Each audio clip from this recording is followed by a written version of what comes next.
We have an agenda, approval of the minutes from December 23rd, 2025. Okay, we have a motion made by Commissioner Elzing, seconded by Commissioner Meyer to approve the meeting minutes. Any discussion? All those in favor say aye. Aye. Opposed, nay. Okay, approved. Chairperson's report. Nothing that's come up just as of recently. It is interesting, I thought, though, as it's like in how our food pyramid has been flipped over. And I haven't really totally grasped that. I'm a meat eater, so I appreciate, meat is at the top and then it works down to the point is the sugary processed foods and such. And we should, in my opinion, also, minimize the consumption of those things and use more protein and meat and everything. But I was reminded too that we do have food deserts in our More threats for you. Wipe your nose. Oh, thank you. We have food pyramid, food deserts in our society. And so it's not always, everything's not always available.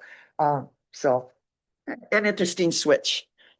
People should understand what's So going that on. you don't have to resort to napkins. Napkins fine. It's a couple Kleenex. Thank you. A little gentle on your nose if you. Tis a season. Yeah. Temperature change from outside to inside. All right. This is what I was talking about. Cat. Yeah, cattle and such. It is, this warm weather is welcomed, but it can be problematic.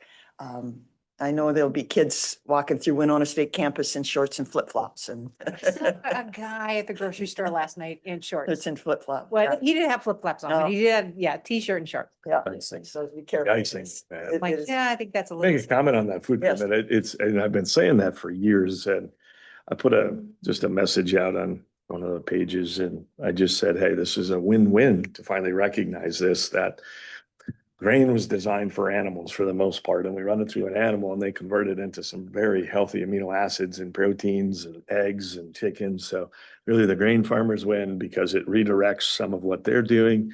The dairy farmers win, the meat farmers win, the chicken farmers win, everybody that's involved in animal agriculture. So it's really neat to see that. It's really neat to see that they're recognizing that's happening. So I think there's a big benefit, and it's gonna affect American farming. So. Okay, good. All right, moving on, there is no consent business. General business, 5.1, approve the 2025-2027 interagency agreement cannabis regional campaign. And I did have a question on that. I don't know if Jill can clarify. That's page, it was page 209, and it was on our board agenda, it is 7.1. 10.10. 11, yeah. And I just have a question is, my question was a regional contracting service. Is that the one where we're, Goodhue counties, is that communications? Yes. So what are we gonna do? Okay. I mean, what do we have, billboards around, or what are we planning to do? I think at this point, I learned about this a little bit late in the game, so I apologize for Yep. that. But Understandable. basically, we have to, with this grant, it is a requirement that we engage in cannabis education and prevention.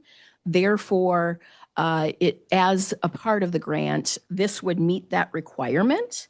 At this level, it is cost effective to do this with a group of counties, particularly when you're talking about community education and those types of communications, because the contract party is going to be doing a large volume of the work around that. So it's going to be specific to cannabis education, and it's going to be preventative in nature. And the dollar amount that we have been, that we would be contributing is in association with the volume of population compared to the other counties. Yes. 25,000. I just can't get past the hypocrisy in this situation. How does one legalize it, but then and pay to legalize it because it's costing us money to do that as taxpayers, and then turn around and have a group for prevention? And how can you even sit justified in a room and come up with a program that says, hey, go do something that we just made legal? And it's like I'm paying for it and I'm paying against it. Plus we have the double standard. I mean, how do you even go into a group of people and say this is a bad thing? Because when they turn 18, it doesn't change whether it's good or bad, smoking, drugs, marijuana. I'm not advocating either way. I'm just looking at the hypocrisy. How does one do that? Well, I think the reality is we provide factual information and educate in terms of the impact of cannabis on one's body. And in the same way that people have choices about other substances, including alcohol in our state, that's just something that they can choose at a certain age. And I don't have influence over what was approved and how it was approved. No, I know, So but I have a genuine question. yeah. Like, how can you say, Yeah. hey, alcohol, with the exception of prohibition, has always been allowed, right? So we've got a different take on that. But here we had a standard that said, hey, this is probably not good for you. We've said, now it is good for you. But oh, by the way, still don't go do it. That I think is the Yeah. difference. So we can nod our heads and say, yeah, we have this standard other places, but we had a unique situation that we've self-created, you know what I mean? And we threw ourselves into the same boat now. Why did we do that? And how do we go out and teach the hypocrisy of that? I mean, I'm just genuinely curious. Like, if I had to do it, I will. I don't know what I would say, I guess I would focus on the facts about how the substance impacts individuals and what it does to your body and that piece and how it influences the use of other substances potentially. I think a focus is how do we keep it out of the hands of young people as well and really educate in that regard. So that would be my personal choice on You're how gonna to focus on focus under the age type stuff. that piece and just what it does to your brain and your body and just that kind of information, so to speak. Commissioner Well, Olson, wasn't the bottom line just to collect taxes, right? it's money. Yeah, Yeah. I mean, come on, Yep. that's why. But it's costing us more. than we're Democrats saw it as collecting. a That's the cash- disappointing part. a We've revenue already said stream. that. It's actually Yes. costing us more than what we're And- collecting. I must admit, when it was approved, I didn't even live here. So the reality is I Oh, don't sure, have you're- all of that you're- history. So, so that's just a piece that I'm not aware of the politics as to why they did it at what time. Now, this was totally a state grant. We're not putting any local levy Correct. dollars or anything Correct. into it and such. So it's. Yeah, no, my question isn't is or what. I just genuinely, Yeah, how do you get over the hypocrisy sure, of? sure. Well, I understand your questions. I Yeah.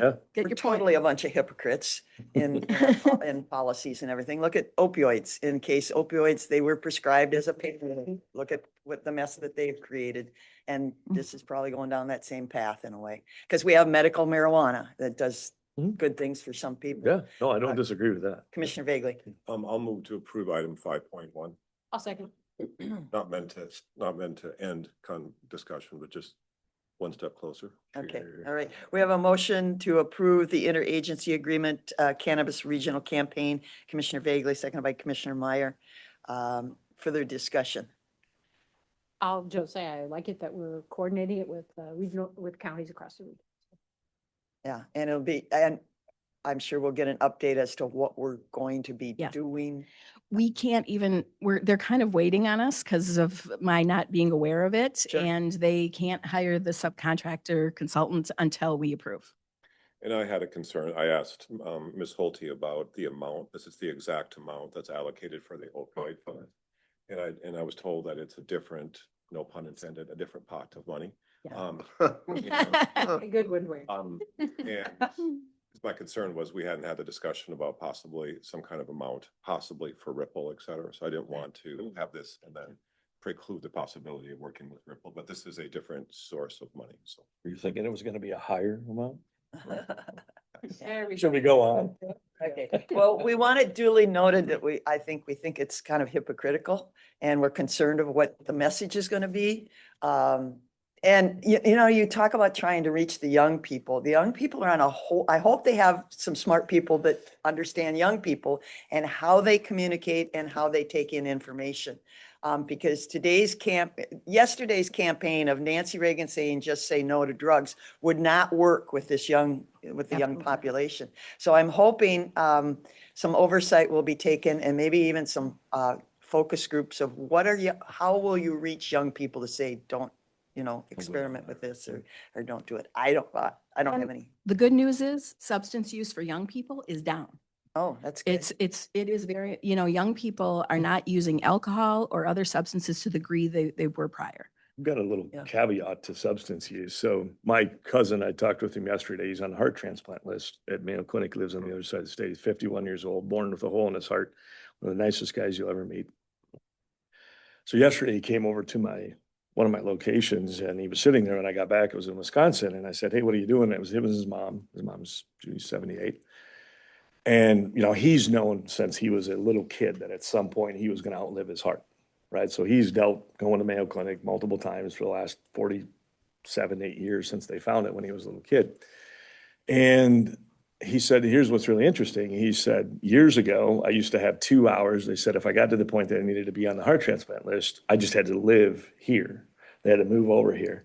Now they've got it up to 4 hours. They give them 4 hours to get to Mayo Clinic, and it's 3.5 hours with a pack bag to get there. So they're good, right? But here's the most interesting thing he said. You want to tell me things are working in the drug world? His heart surgeon, the heart replacement surgeon that he's working with for how many years, said, Jonathan, he said, I got good news and I got bad news. He said, the good news is I think we can find you a heart within a year. The bad news is he said, I can't guarantee that like I used to. And he said, why is that? He said, the amount of, anybody guess where most of the hearts they were getting from what types of people? In the last 2 to 4 years, especially, Oh, they're all fentanyl overdoses. oh, Gotcha. Now they can clean up a heart that even has AIDS and put an AIDS heart in you, okay?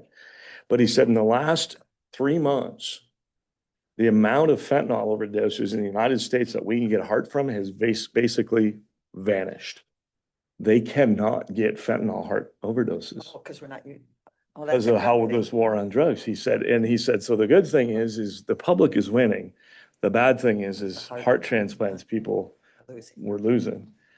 And I thought that is a shocking statistic right out of a heart surgeon out of Mayo Clinic. So what a wonderful thing for, I guess, our nation right now. Okay. All right, we have a motion and a second. All those in favor say aye. Aye. Aye, pose nay. Okay, approved. And then Jill, you've got your presentation about public health responsibilities. Yes, excellent. Take it away. Thank you. I think Heidi's going to put it up on the presentation up. And I'll just get started. I want to first thank Jackie Henderson. She developed the presentation that I'm going to be talking about today. This is her area of expertise. So I may at times look to you, Jackie, and I appreciate what you put into it. We're going to talk just a little bit. This is just a basic overview. I don't do well reading slides. Not my deal. So we'll we'll kind of just go through this is the basics of. And we're all over the age that we were taught how to read. Oh, yeah, You know, exactly. Young people, I don't know that they can read. Put it up there in cursive and you'll stump them. All right, so if you go to the next slide, please. This is where we start getting into a little bit of the detail of what is public health and where did it start? What was the history of it? And it is a population-based and a prevention-focused methodology or department, so to speak. And it is around the science of protecting and improving the health of the general people in our communities. And so that's like the big way, large picture. If you could change the slides. So you can see here that it consists of about 70 public health departments, which are organized into 52 community health boards. The community health board is what drives the various public health departments. And because we have, I believe, 82 counties or 87 counties in Minnesota, some of them do group together out of efficiency. Some of them are pretty rural. And so you might see that's why we have less public health departments and community health boards than we do counties. Next slide, please. The first one, this is really kind of intriguing about Wisconsin. The first one was developed in Red Wing. Red Wing was the first state board of health, and that was established in 1872. And so the state really encouraged the formation of local boards to really think about what do you need locally. Whenever I was talking about this with someone the other day, the United States is pretty young as a country. And so this was more of a new concept as we were moving through this process. And then from the 1900s to 1940, we were looking at what roles should the local government have and what are those? So they are to assess the community health, control disease, and ensure sanitary conditions is what we started with in 1900 to 1940. I think something that we still do today are the community health improvement projects and in conjunction with the state health improvement projects. Those are still happening today, that first bullet, very, very much so. That's where you see it. If you look at 1940 to 1970, that's when we started seeing more of the health education and disease prevention, along with maternal and child health and restaurant inspections. And so we have a few things that have come into play as we've moved forward. In 1976, this is when the first Community Health Services Act took place. And this was really to clarify the roles between the local community health boards and the state, really trying to understand what is the responsibility of each party and how do they fit together. They also wanted to promote collaboration and enable community health boards to serve larger populations as populations were growing in the country, and they're seeing, and how do we manage this? Because it's not what we first started and what it first looked like when we established it in 1872. And they really wanted to make community health boards eligible for state funding. And that's something that we're talking about today, right? We've already talked about the cannabis grant and some of those things. What funding goes along with some of those pieces? And then from 1987 and again in 2003, we really looked at, and there was some changes around the Local Public Health Act, which is now called, and you'll see that in various groups as we meet and have conversations, really emphasizing accountability, planning and assessment, state and local partnerships, and that oversight by the Commissioner of Health. And that is happening at the state level in Minnesota. And then those are the pieces that are often shared between all parties. And then if we look at things today, we have a stronger state and local partnership known as the Community Health Services System. And so really it's the foundation for all of the public health efforts that are occurring, and they include the goals and the flexibility and the collaboration. And they are the legal governing authorities. And so a lot of this, I think Jackie shared with me that she received it and got it from the website of the Minnesota Department of Health. I want to pause if there are any questions before I continue.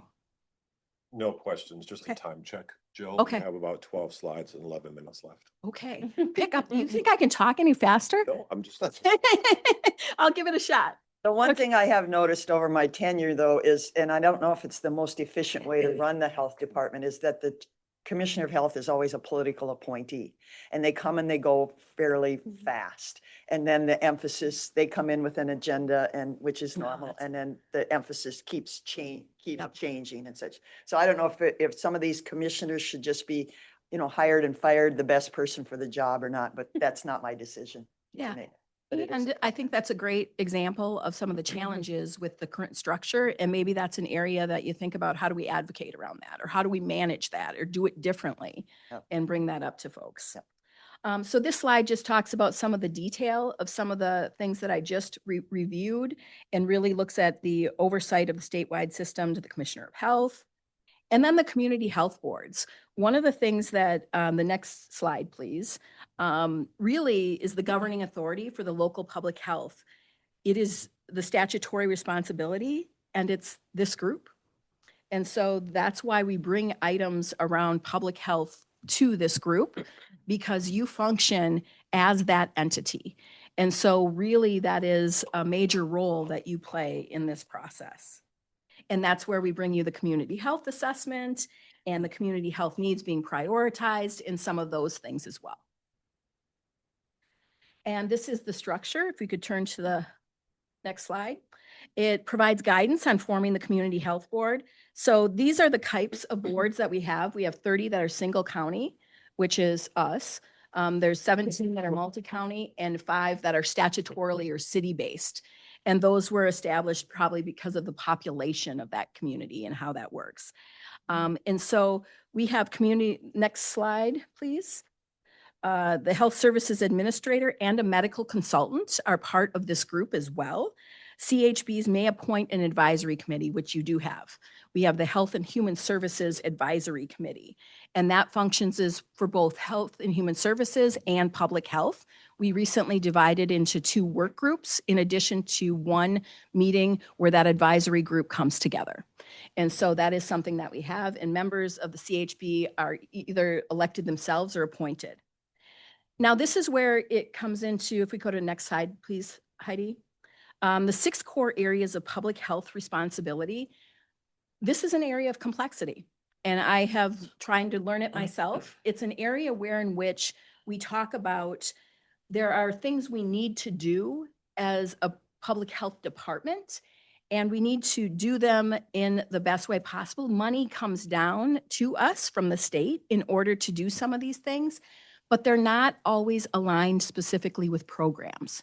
So that creates some confusion sometimes for folks. But basically, what they want to do is assure an adequate public health infrastructure, promote health communities, prevent the spread of disease, protect against environmental hazards. And I want to acknowledge that Ross's environmental area can be at times utilized as part of our public health. Prepare and respond to emergencies. That is done collaboratively with folks at the County Sheriff's Department as well. And assure health services and identify those barriers to those health services. All right, so this is the framework. The next slide, please. This is the framework for the foundational public health responsibilities. There is a grant that we receive specific to foundational public health responsibilities. And so this talks a little bit about the assessment, surveillance, county partnership, equity, those 8 areas that are foundational capabilities, I should say. And then the areas are the 5 that are named above that we need to focus on. Part of me wishes it was a little more straightforward, but I think the flexibility is specifically intentional because your local area can decide some of these things. How do we do this? How do we want to focus on things, and how do we move forward? Next slide, please. So this is, and I love the analogy that Jackie put together for this, the public health house. You build a house with a foundation, right? When you got cracks in your foundation, problems with your foundation, that's when you have some real challenges. But there are 5 foundational areas or rooms that everyone must have, and they're listed here. I'm sure Heidi's working on that sign and she's got going on, but they are basically communicable disease control, chronic disease and early prevention, maternal, child and family health, access and linkage to clinical care, and environmental public health. So those are the foundational priorities that we have, or areas that we need to focus on. If you go to the next slide. So the next one is the public health house and our capabilities. So there are 8 capabilities which outline skills that we need to have in order to administer and provide public health services in our department. And these are structural supports that keep the house going, so to speak. And so what you're looking for is we have to keep assessing the community. What are the needs in the community? We need to develop policy and provide support to that policy. And we have to create community partnerships, which you're seeing with Winona Health and others. And so then you have organizational competencies that we're trying to develop, and accountability and performance management with each of those grant contracts, and communications. So I think the one we talked about this morning very much aligns with the communications aspect of things. Do you need to pause? Can't give you my mic. Okay. Sorry. Good thing I'm loud. Okay, so the next slide is the public health house again, the community specific priorities. This is where you all come in. We want to, utilize our public health board to look at those priorities. And in Winona County, we provide family home visiting, which is voluntary service. We provide parents and caregivers of young children some education and some support. Home visiting staff offer a range of supports tailored to the family's needs. So we really try to target those things.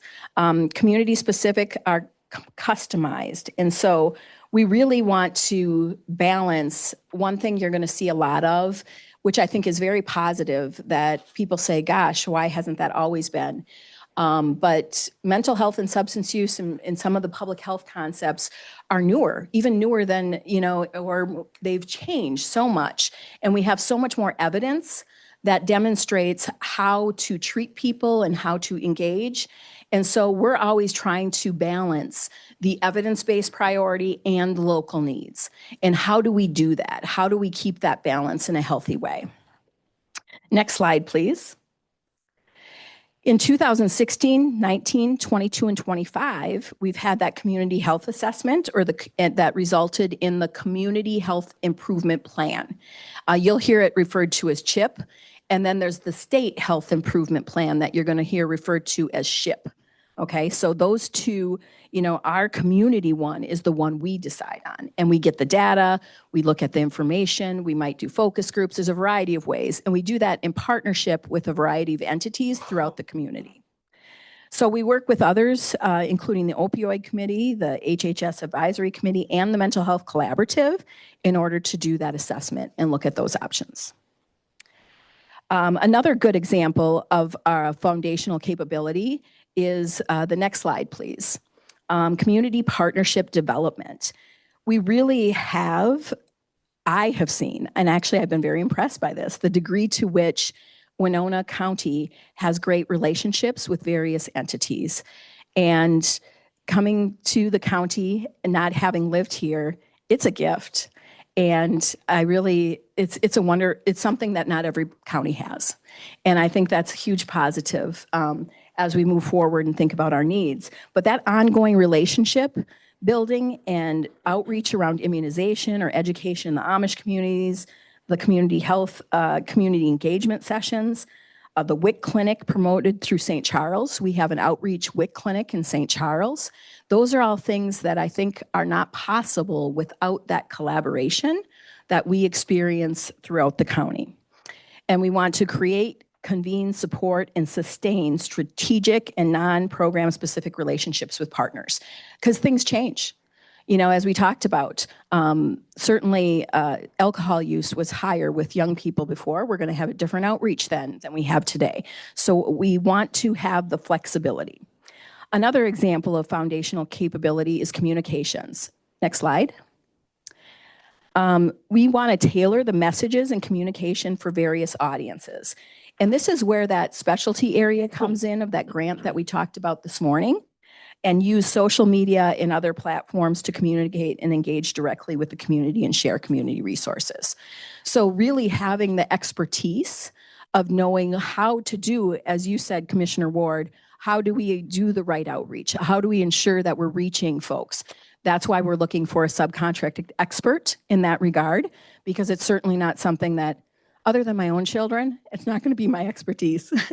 And so that's a big piece of things. So, and that concludes our discussion, and I want to entertain questions and ask Jackie, what did I miss in such a quick way that I went through things? Well, she's coming to the podium. One of the biggest things I have when I go to the shack meetings is that public health works on all these little grants. It's a grant for this, a grant for that, and there's reporting, and there's time taken to administer and everything. Just give us a chunk of money. And as they say in part of their thing, that they want local control, that they want the locals to determine what they need. So then just give us the one check and we'll figure it out. But I'll keep spreading that message. Yes, please. So one thing I'd like to point out, back to that public health house analogy, is that public health houses need to exist in every community. And why we talked about the structure of those houses and how they have 5 rooms, every public health house should have the infrastructure to support the community health needs. And so the goal of pretty much presenting that analogy was to show how, as long as these public health houses and these services are existing within every community, regardless of where somebody lives in Minnesota, they have access to services. I'd also like to just point out a little bit more about structuring community health boards. And in my research, I looked at a bunch of different counties. How do they structure it? Handful of counties they take the county commissioners, elected officials, serve as the community health board members. But there's also a lot of counties that have 1 or 2 elected officials and then appoint public health experts, medical practitioners that allow the whole community health board to really be effective in creating the right decisions, making those right decisions based on their expertise. So I'd be happy to go further on that at a future meeting, but think intentionally about the structure of things. Sure. Yes. Well, thank you. Thanks, Jackie. Okay, Thank you. being time, I guess Yes. we'll end there. But that goes to point though, because we will be making some appointments to our Community Health and Human Service Board, is to have professionals in the medical and the health field to be on those boards. Because we sit here and I don't think anybody has a degree in health or anything. I know how to give shots to sheep, but about any. I can't do that. But so animal agriculture, but it's something that I've always thought odd. One Commissioner quick, Elsing. one quick comment, and then I'll motion to adjourn.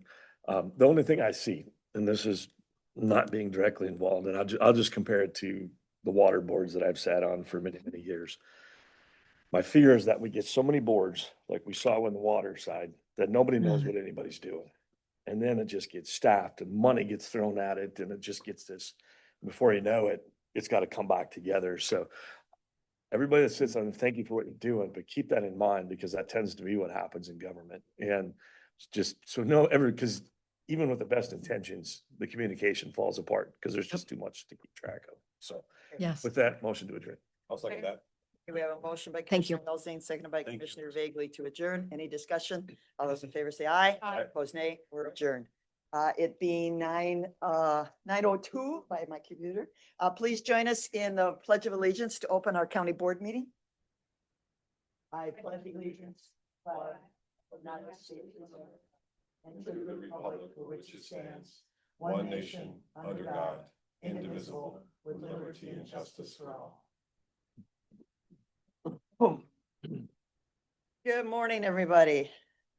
Beautiful January, believe it or not, January 13th, and it's going to be 40 degrees out. So please be careful because it still is slip and fall season. There may be little patches of ice here and there, so please be careful. We don't need anybody to get physically hurt.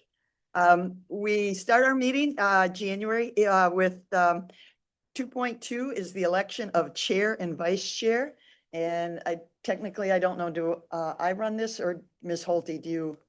You do. Okay, all right. So we have, we're accepting nominations for chair. Just a question before. Yes. Nominations. Are we still working in a rotation? I know we've done that in the past. No, this board has never accepted the idea of a I thought we were method. trying to work at Well, sort of mythology or method. No, we've always, There you go. unfortunately, I have advocated for that. Would continue to advocate for that, but it has not been accepted.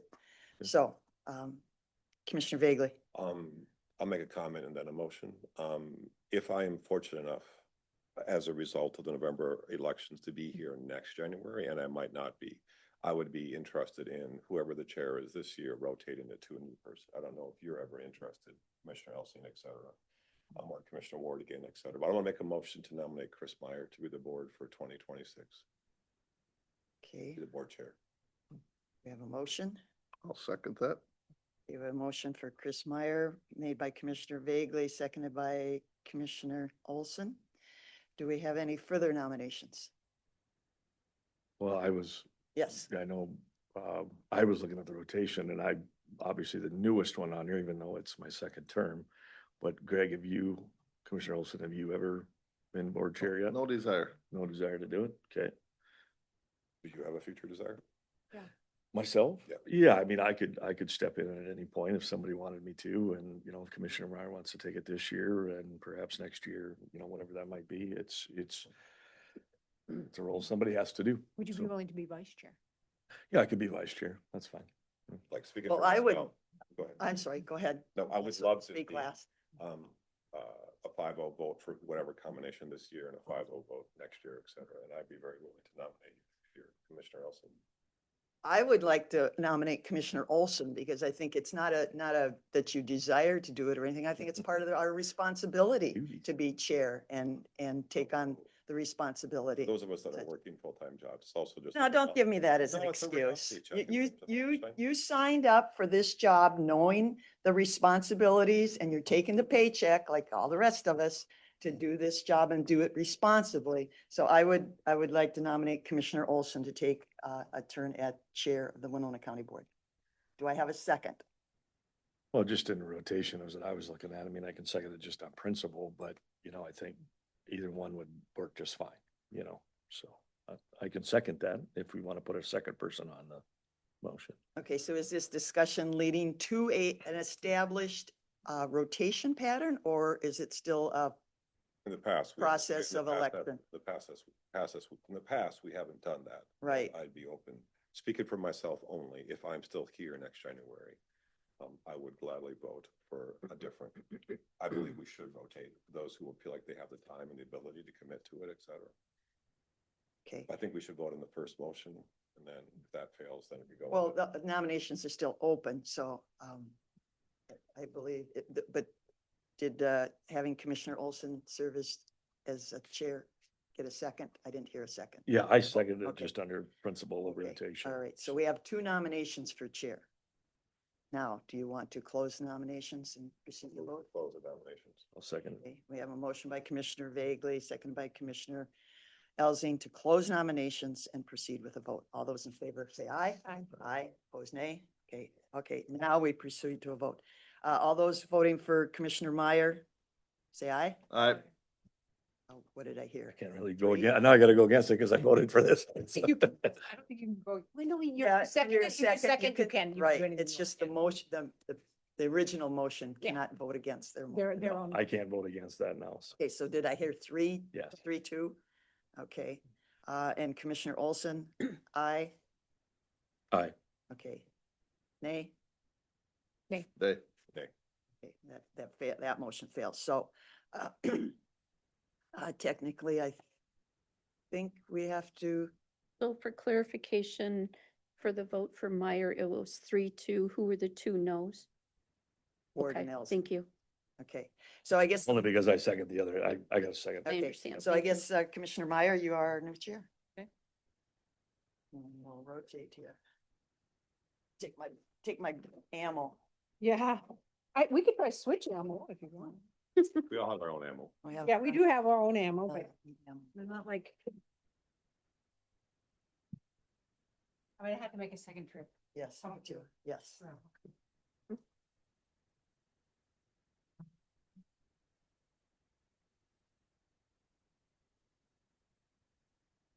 Oh, yeah.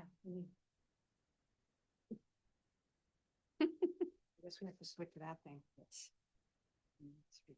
And, oh, yeah, no, I got my junk under here. Okay. Switch it for fun.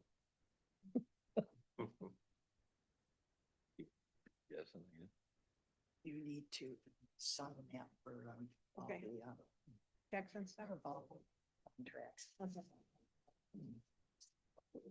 And be careful of that auto pen. The auto pen. People do send things that have not been. Oh, I know, I don't, I always ask Heidi if I don't really know. Just so people know, we sign a lot of contracts with an auto pen. I think people know what an auto pen is. It's like And called there are- DocuSign. Yeah. Yeah, and there are people that send contracts through that have not been approved by the board, so you just have to be really careful what you're signing. So, right. 2-2. I always ask Heidi because she knows. Right, she's the keeper of the auto pen. I'm sorry, now we're on to this second election of vice chair. I'll move to nominate Commissioner Elsing as the vice chair. I'll second it.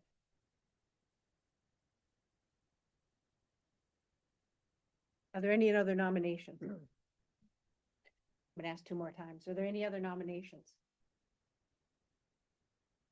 And for the last time, are there any other nominations for vice chair? Hearing none. Would be in order to close nominations. I'll move to close the nominations. Second. Okay, any discussion on the closing of nominations? And hearing none? All those in favor say aye. Aye. Aye. Anyone opposed? Okay, nominations are closed. Anyone want to give a speech? You're first. Right after you, right after you. Give a speech. Congratulations. I just want to say thank you for being the board chair this past year. Board chair is an important role, but it also is, we are a board. We're 5 equal members on a board. So no board chair has any more authority or voice or power than anyone else. So we are But you do have to go to extra meetings, and I appreciate your willingness to do that. Yeah, and do some representation. And I also like to thank Commissioner Ward for being the board chair this past year as well. And thank you, Commissioner Meyer and Commissioner Elzing for being the chair and vice chair. Okay. All right. We need a vote, don't we? Yeah, we do need to vote. Yeah. So all those in favor of electing Commissioner Elsing as the vice chair? I- Is anyone opposed? No. Sort of. Did we vote? You're not, you said yes earlier, so, This kid. That was 5-0. yeah, that was 5-0. All right, the next item on our agenda is public comment. And usually we allow just 10 minutes. There's a lot of people online. I don't know if any are going to want to participate in public comment, but I'm hoping that we can keep everyone's comments to just the 2 minutes so that we can get through all of the public comments. Can I just make a quick Yeah. comment? for you? I was just gonna mention on the gun issue that will have a discussion on that later on. And that discussion is, is the open side of what's coming up here. So, and that we're not making any, I don't believe to be, No. we're going to be making anything today. It's just a topic of discussion is all it is. Bringing it back up because we had postponed it until after the first of the year. That's all that's happening today, just to set anybody at ease. Mr. Baker. Adding what Commissioner Elson said, we're not going to make any final binding. No. It'll be in the committee of the board, our work session. We may decide to move it to a general business meeting and have a public hearing, but I mean, people are still very welcome to share their thoughts. But just so people in the audience and people at home know, we're not going to make no binding votes today. Correct. No. This is, it's Yeah. just The shotgun. the procedural aspect of getting it to a decision base is just Sure. part of what's happening. Right. And I have indicated to people both in email and in phone that I thought our intent was from previous discussions that we would set a date for a public hearing. And that is my intention today, is basically to just set Agreed. Same. right, because I haven't put together any information. And Mr. Dunsmore, who's the Director of Planning and Environmental Services, is here. The question that I have, just to clarify this, if we were going to make any kind of a zoning ordinance change, let's say to revert to the shotgun only rules, this would have to go through our regular process. So would it go through the Planning Commission? There would have to be at least one public hearing there. So no action, it like happens for a number of months. Correct. It would need to go through planning commission prior and they would need to hold a public hearing. So they would need to review the language. We would also need to prepare the language for the review. So it would be an extended process. And we'll go through this in the committee of the board when we get to that point. Yeah. So, correct. Yeah, but so people are welcome to speak today, but no action would happen without a very much more formal process for public Correct. input. This is a discussion. But hold on, if we elect to follow state law, we don't have to do anything. No. Correct. It's only if we decide to restrict Winona County to a lesser degree than state law. So, Although some okay. commissioners have said they would like to have a public hearing anyway. yes, right, Yeah. I And think it's fair to the community. okay. so we will talk about this later. Anyway, so now, with that, I would like to open the public comment period. Would anyone who likes to share some thoughts with the Winona County Board, please come to the podium. Tell us your name and your address, and then share your thoughts with us for up to 2 minutes. I will ask several times. Please, yeah, come on ahead. The race. I got James Dorr in Hart Township. I've hunted in Winona County now since for the last 32 years, but I grew up in southwest Wisconsin where we had rifle use. Started with the rifle and deer hunting, and very similar topography, very similar culture. I mean, it didn't really have an impact on anything as far as safety or any of that. It doesn't really have any impact. But the big thing is it just allows people that freedom of choice what they want to use. All of the rifle calibers are currently legal in Winona County in a pistol formation. I hunt with an AR pistol often with a pistol brace, which is very similar to a AR rifle, same mechanism, just a different stock. But anyway, all these calibers are already in use in the county. I mean, I think that's the big thing we need to keep in mind. It hasn't been a safety factor so far. Obviously, you get a long gun, you have a lot more security with the weapon and handling of the weapon, so it is safer than a pistol formulation, where it can be easily brought off target and stuff by inexperienced hunters. But overall, like I say, I don't think it's a safety issue. Some of the concerns I've heard raised about it, surround around the idea of poaching and stuff. But the reality is if someone's going to break the law to go out at night with a light and poach, they still got to work within the limits of their light. And I don't think a rifle's going to have any meaningful impact in that regard as well. Plus they're just as loud as anything else, so I mean, it's not like it's going to impact that. But anyway, I just think it's just a matter of personal preference. And I have a dusty old 270 that only goes out west elk hunting now. I wouldn't mind getting that out for the deer season. So anyway, thank Let you. you shoot my 300 Weatherby mag. Thanks, you. Are there other folks who want to share their thoughts with us? Hi, I'm Leo Hazelton, live in Winona. All I want to put in is that I'm 78. I've hunted Minnesota all my life. And I hunt up north now because I'm not allowed to use a rifle down here. I did hunt down here with a pistol, which makes no sense to me why it's an issue because the same calibers are being used now in a pistol that are going to be used maybe in a long rifle. People say that it's not safe.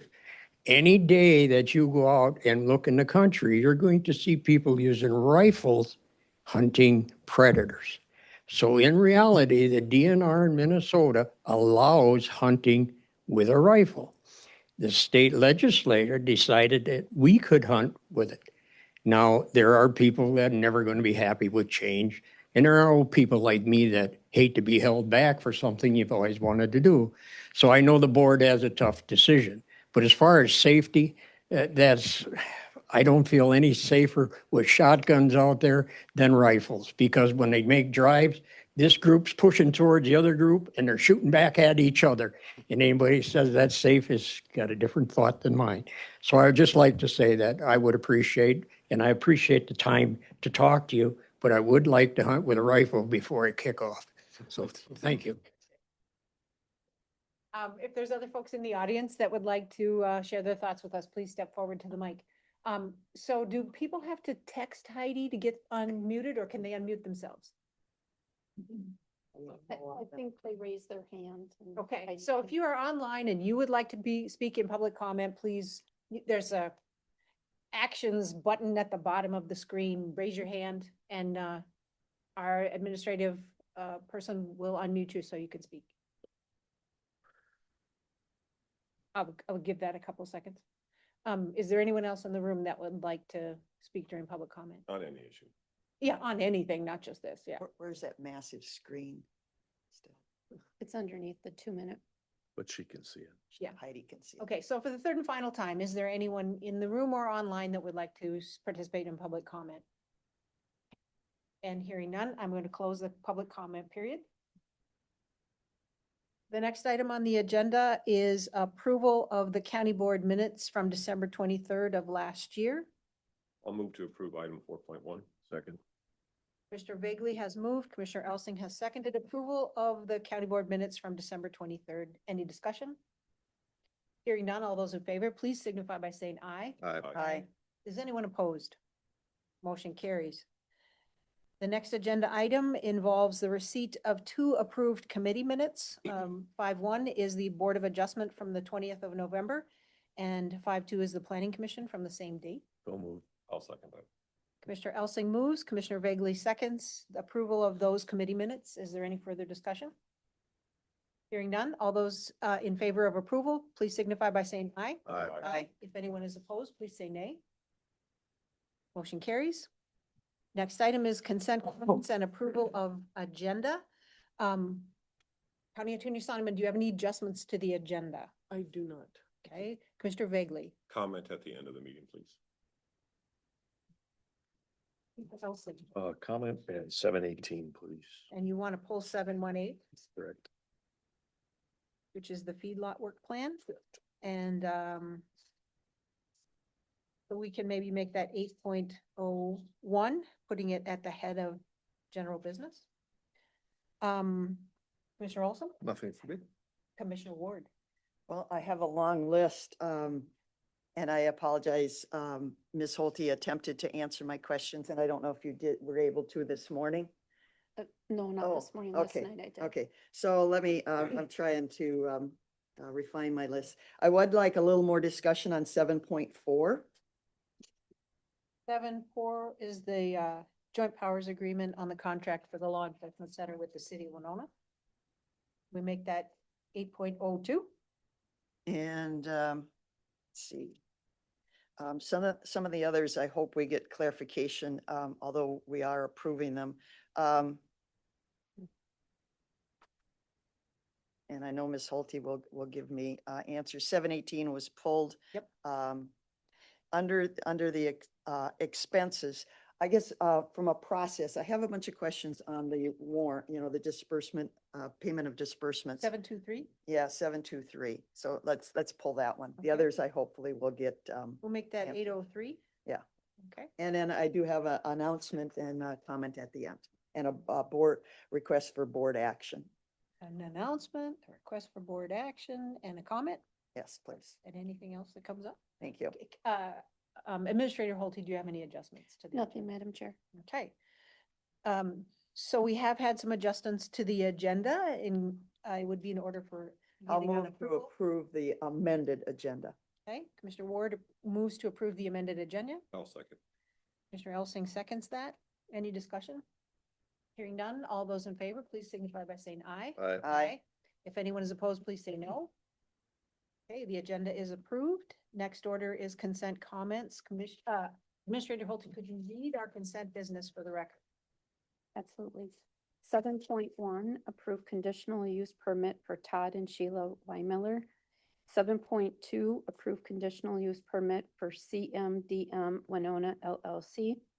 7.3, award bid and approve contract with Winona Post for 2026 official newspaper. 7.4 was pulled. 7.5, approve service level agreement for revenue recapture finance department. 7.6, approve service level agreement for revenue recapture auditor treasurer. 7.7, approve LG 220 gambling application for exempt permit, Bluff Country Chapter of Minnesota Deer Hunters Association. 7.8, approve renewal of 2026-2027 interagency co-op agreement for administration of child support, establishment of paternity and medical support liability programs. 7.9, approve renewal of purchase of service agreement with Lutheran Social Services of Minnesota for guardian conservator services. 7.10, approve 2025 to 2027 interagency agreement with Cannabis Regional Campaign. 7.11, approve renewal of interagency agreement with Region 10 contracting services to clarify roles and roles and services provided by participating counties. 7.12, approve Partners in Excellence contract for child welfare targeted case management. 7.13, appoint Winona County Regional Railroad Authority Board of Commissioners. 7.14, designate publication of transportation projects on county website. 7.15, approve memorandum of agreement with ASME 65, Assistant County Attorneys. 7.16, approve memorandum of agreement with Local 49ers. 7.17, approve agreement with McGrath Human Resources Group for classification and compensation study. 7.18 was pulled. 7.19, approve 2026 solid waste collection and transportation license for Harder's Disposal of Minnesota LLC. 7.20, approve agreement with Hop Docs for e-recording. 7.21, approve 2026-2027 State of Minnesota Snowmobile Safety Grant. 7.22, approve 2026-2027 State of Minnesota Off-Highway Vehicle Safety Grant, and 7.23 was pulled. I move to approve the consent items. Second. Okay, Commissioner Bagley has moved to approve the consent business as it was read. Commissioner Olson has seconded. Is there any further discussion? Hearing none, all those in favor, please signify by saying aye. Aye. If anyone is opposed, please say nay. Consent agenda is passed. We move on to general business. The first item is going to be 8.01, which used to be 7.18, which is approval. No, I apologize. That's a feedlot. Yep, oh, it is the feedlot one. So, yeah, all right. So it is the Winona County Feedlot Agreement and Work Plan for 2026 to 2029. Good morning. Position. Yes. No, so I just, I wanted to, and I appreciate Commissioner Ward pulled a few other ones that I looked at too. And, so there was a couple other ones, but, obviously this is going to, affect Commissioner Ward and I the most, what's happening in the countryside. So, I just wanted to pull it, under a couple pretenses, Ross, to just to really understand, we kind of had a shift in oversight, right? With a new person coming into play. How is this going? What do we deem the roles? Nothing against our current feedlot officer, but is it still necessary? How are things going? We get feedback, of everything from, is it necessary? Can we turn it over to the state? To, yep, this is good. Fill me in. What do you got going on? I mean, this is a big part of our community, so. Brian might be able to speak to some of the specifics more, but it's essentially it has been a carry forward program as far as the board in the past established that the desire to regulate feedlots to an extent beyond what the state regulates them. So that's kind of the fundamental of the program, and which is why Winona County continues to take delegation and operate the feedlot program. So I'm trying to figure out exactly if there's a specific concern that we can address or. Well, thank you, Madam Chair. Specifically, we just, at our last meeting or two, we gave away a grant to do the manure management plans. And Soil and Water is always they're always looking for more money. I don't know if they're necessarily looking for more work, but they're always looking for more money. So we gave them more money to do that job. And I guess in the past, I feel that's a big part of what our feedlot officer was doing, was working with all producers, because that's both big and small that are supposed to have these manure management plans. And if we just gave that away, what are we doing? And we spend, okay, so we do get a grant of 39,000 from the state, but I'm told, we're actually levying about, and I think, is that additional 68,000 in your quick, and I apologize, I had a lot of questions. Your answer, Ms. Holte, was, I said, how do we give this function back to the state? 68,319 is the levy amount. So is that on top of the 39,000 that we get for the grant? I'm assuming it is. Yes. Yeah. So it's not an inexpensive, function. And I'm just wondering if we're getting enough for our, dollars with the variety of producers. And I've had producers say, hey, I don't deal with local, I just deal with the state of Minnesota. And do we really have any authority? Anything we do, don't we have to, any kind of punitive or corrections, don't we have to run to the state to get them to enforce their rules and laws? I mean, do we have different rules and laws at a county level that we enforce or imply? The state regulated levels are, I believe it's 1,000 animal units and above, that the state has direct control over. Anything under that level is subject to Winona County zoning ordinance regulations and is administered directly by the county. So it depends on number of animal units.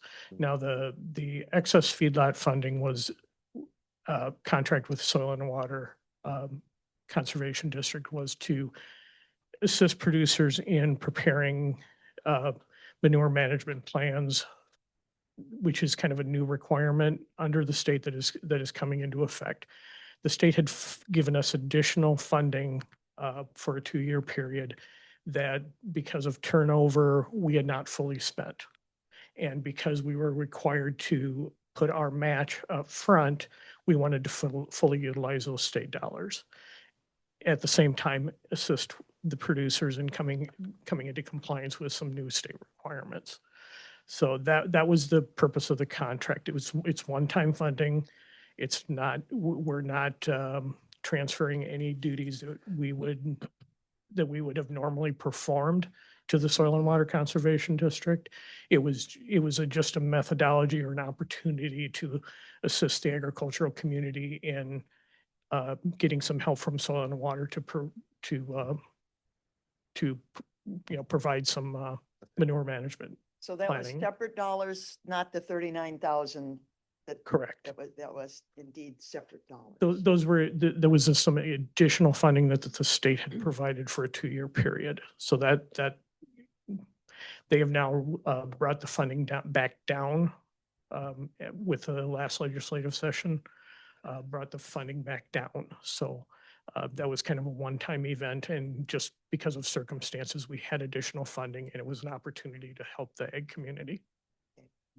Well, I relate it to a number of years ago, we used to do the restaurant inspections, and we had 2 full-time staff doing restaurants, and we elected to turn that back to the state of Minnesota, and I've never heard a complaint or problem from that, and I kind of relate it to the same type of thing. Okay, I think we should continue to look at, what we do with this function. If it's not paying for itself and it's not of benefit to, and maybe poll the producers and such and see how they feel, because they're the ones that are having to deal with feedlots. Mr. Allison? So the answer to your question, Ross, is exactly the discussion, to really, first of all, enlighten, why do we have what we have? To kind of enlighten you on some feedback, the things that we hear, right? I mean, especially myself, I live with this every day. So I think the I'm not gonna say it's the question at hand, but it's just the evaluation of what is the role, the taxpayers paying for it, what benefit are they getting? We're seeing a little overlap into the SWCD just due to funding and staffing.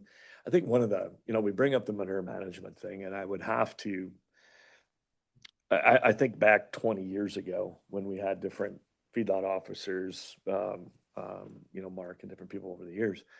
And one of the biggest things always was actually manure management. It was before any sort of mandating was there was a desire for that. And it's a complex thing. I've been asked many times, and I've done them before, and they're difficult. It's hard to find people to do them. And I believe that a lot of that advice was coming from our former feedlot officers, if not doing them, but just how to put them together. And they were a resource for that. And so the question becomes, if we're if that's being outsourced now, we're paying for it here, plus we're paying for it here, what are the specific duties of the feedlot officer? And this is just a review. It's not, we're just, again, the double taxation, double role, still have what we have. So I just wanted to make light to make sure that we know, and I can tell the constituents that say, well, what's this feed off? What's the future of the agriculture's changing? Dairies are getting bigger, feedlot offices are getting bigger. The days 100, 200, 300 cow dairies are almost done. Everything's going to 500 to 2,500 as a minimum. Especially feedlots are getting much bigger. So, what is the true role? What can we ask of this person? And just to kind of enlighten people that may not deal with this every day, but also to evaluate where our tax dollars goes and to say, hey, yes, the number of feedlots and dairies are not increasing in our county, but now we have 2 organizations we're paying to manage it. So it's just a question and to certify that what do we need, alluding to Commissioner Ward's, if at some point, maybe it is more advantageous to turn it back over to the state, but it's to just say, hey, animal producers, we're aware you exist and you're worth pulling off the agenda and having a discussion as to where our taxpayer dollars are going. So, does that make sense? Yeah, I understand. So what I'm hearing is that business as usual, the feedlot thing or the manure management thing is, we're fortunate to have some of the members at the SWCD that can handle some of that. But and then is our current feedlot officer going to be dabbling into that too, which I think in the past they've had a lot of good recommendations. So yeah, they're preparing some educational events that will allow those producers who wish to provide them some assistance and guidance on preparing their own plans if they wish. So we're going to be operating that.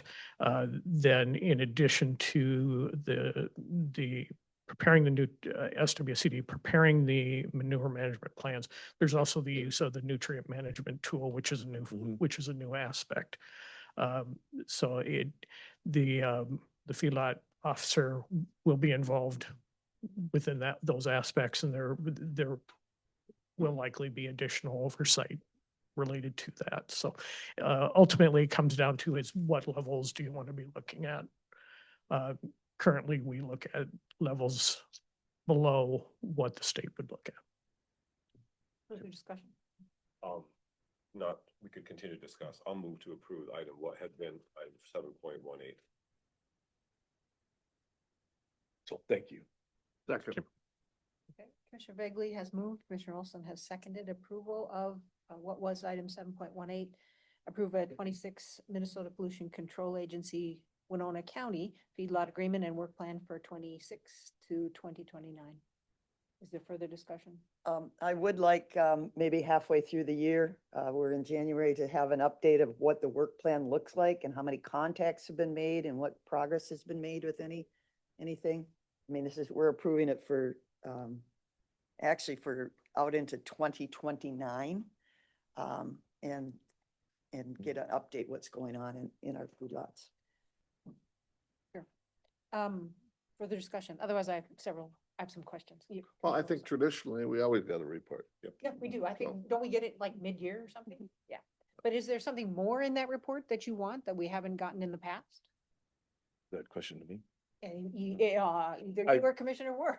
My whole point to it is as agriculture is changing, it's getting bigger. That's the reality of it. We're not going to stop that or we're going to end up kicking them all out just due to cost. I mean, it is what it is. So what once was 20 years ago is completely different today. And the roles is changing. And I know one of those difficult things is under management plans. It always has been, even before mandates. So, and just understanding that if the taxpayer is going to fund something, are we getting our money's worth, or are we better to look at doing it a different way? Whether we team up with somebody else, whether we turn it back over, continue to do what we are, I just want the discussion to be had. That was my point. I have some other questions for you, Mr. Dunsmore. So. Just to let Yeah. yeah, just to let you know, I am looking at reallocating staff. We did lose the water planner, so a certain amount of the feedlot officer's time I'm applying to that program. So we're going to be reducing that cost. We're going to be using some state grant funds that we're supporting the water planning activity. So we're readjusting those allocations. So the current cost of what you're seeing, I'm bringing that down. Perfect. Because our feedlots are going down. Yep. They're going backwards. That's good news. Yeah. So even though this contract or this agreement says it goes through 29, we could get out of it next year if we wanted to? Yeah. Yeah, okay. And It just sets the gap. Sorry, Commissioner. no, you go ahead. Chair. It just sets the boundary how we're going to operate. We're not obligated. Right. Okay. That's Okay. the way I understood. Yeah, and my question was, what is the process to pass? So I'll just say that your predecessor used to say that he favored this because it is more local control. I agree. That's our staff person and therefore not just a stranger from the state. So there's a better opportunity to have relationships with the producers, and that, like, I'm just saying that that's what he told us about what the advantage of it, having our own feedlot officer is. So what is the process to pass it back to the state, and how much lead time does it need? And what would would you have to research that? I would need to review the terms of the agreement. I believe it's basically providing a written notice, whatever the terms of the contract contain, and then it would be just providing a notice that we're moving And ourselves. The goal wasn't to dispute the necessity. The goal was just to talk about what the role is, Okay. And I like the idea of dual rolling, because as we decrease in feedlots, we still want a local presence, but is that figure, what is the perception of that figure? Are they there to help, or are they there to hurt? And so I want to go back to the help side, given recent events. That's put a pretty big black eye on what we do here. And then also as a resource. And I'm not saying to only have one resource. I'm just saying, have we some sort of a definitive role a year into this new person and I know that one of those things is manure management plans that a lot of people ask help for because they are time consuming and very expensive. Yeah. So obviously our intent is to assist. Yeah. With that, we also have obligations to enforce. Yeah. So we have to do both. As far as us preparing manure management plan, the PCA has advised us they don't want us directly preparing that. It kind of puts us into a conflict of something that we're regulating that we've prepared. So that's why we are utilizing the expertise of the soil and water to do that development. And that's what I was alluding to, is that most people have to turn to an outside source to do it for them, and that's expensive. So people, the cost of farming and agriculture, just especially in the animal industry, is just, that's why they're leaving. And we're fortunate to have what we have today. And I'm well aware of that cost because I've been offered a pretty obscene amount of money to do it, but it's time consuming. So a lot of people are trying to take this on themselves, but they're looking for people that can guide them, not to do it for them and what those resources are. Which is why we're pursuing some educational Exactly. Yep, what you had opportunities to, stated, yeah. so that those who wish to pursue it, those who need more assistance and would rather rely on the soil and water can access that. So we're doing both with that excess funding. The comment that I would make to this is why we're seeing the small people drop out, because they don't have the time or the resources to deal with regulation. The bigger ones do, and they can dedicate the time and the resources to it. And so we see this even in organic farming now, the regulations, which they've always been strict, but the amount of paperwork to stay in it is superseded, and it's become so complex that the small dairy farms, the small organic farms are dropping out because they just can't deal with the standards and the paperwork, even though they're honest people doing what's right. It's almost overwhelming the amount of paperwork they have to do just to stay in the standards. So the big survive, the small ones say it's not worth it anymore. So it's unfortunate, so. Any further discussion? Hearing none. All those in favor of moving, Commissioner Vagley has moved and Commissioner Olson has seconded approval of the county feedlot agreement and work plan. All those in favor, please signify by saying aye. Aye. Is there anyone who's opposed? Please say nay. Okay, motion carries. Next item is 8.02, which used to be 7.4. This is the joint powers agreement contract with on the law enforcement center with the city of Winona. Administrator Holte, you have anything to share, or Commissioner Ward, did you want to start off? I guess a couple of things come to mind. And it caught my attention because we've had discussions at some other unrelated meetings about what is a joint powers? And I don't know that this is really a joint powers thing. This is the rent of, or this is allowing the police, Winona Police, to continue using office space in the LEC. We're, in my opinion, in a quick, we're the owner and they're the renter. Joint powers in my relationship with other entities is that we're all equals and we join together to do things of a common nature, which kind of is, yes, law enforcement and everything, but we're not equals because they don't own it. We own it and we're the landlord and they're the renter. So I guess I find it odd that it is a joint powers agreement. And then I know Ms. Holte had sent out another email and everything. I guess I failed to find out. May I Pardon? respond to that? Yeah, before- sure. Yeah, that's okay. And as soon as Commissioner Ward gives up the floor, you have it, Commissioner Elsick. I just wanted to clarify, a joint powers agreement is a term of legal, it's a legal term. And we use that because the city is its own government entity and the Right. county is a government entity too. So in order to have an agreement to essentially share facilities, but yes, they pay rent.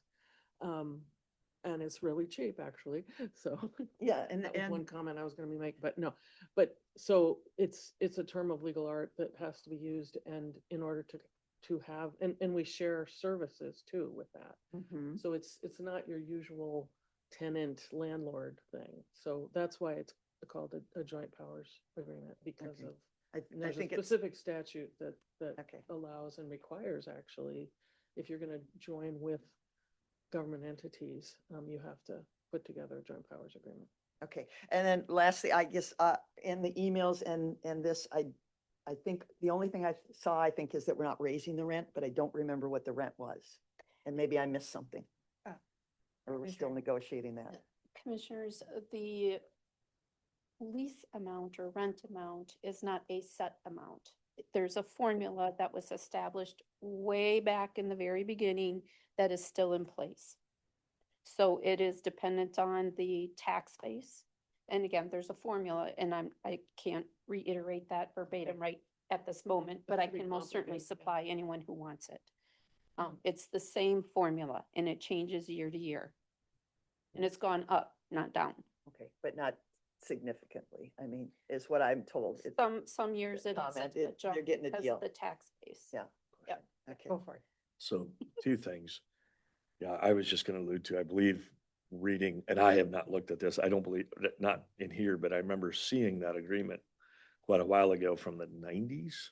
I think it was, whenever that was, it was old. In the 80s. 70s. But I mean, they had redone it in the nineties and I saw one of them and it had that verbiage on there, the joint, Yes. it's been on there indefinitely, but good call. I would agree.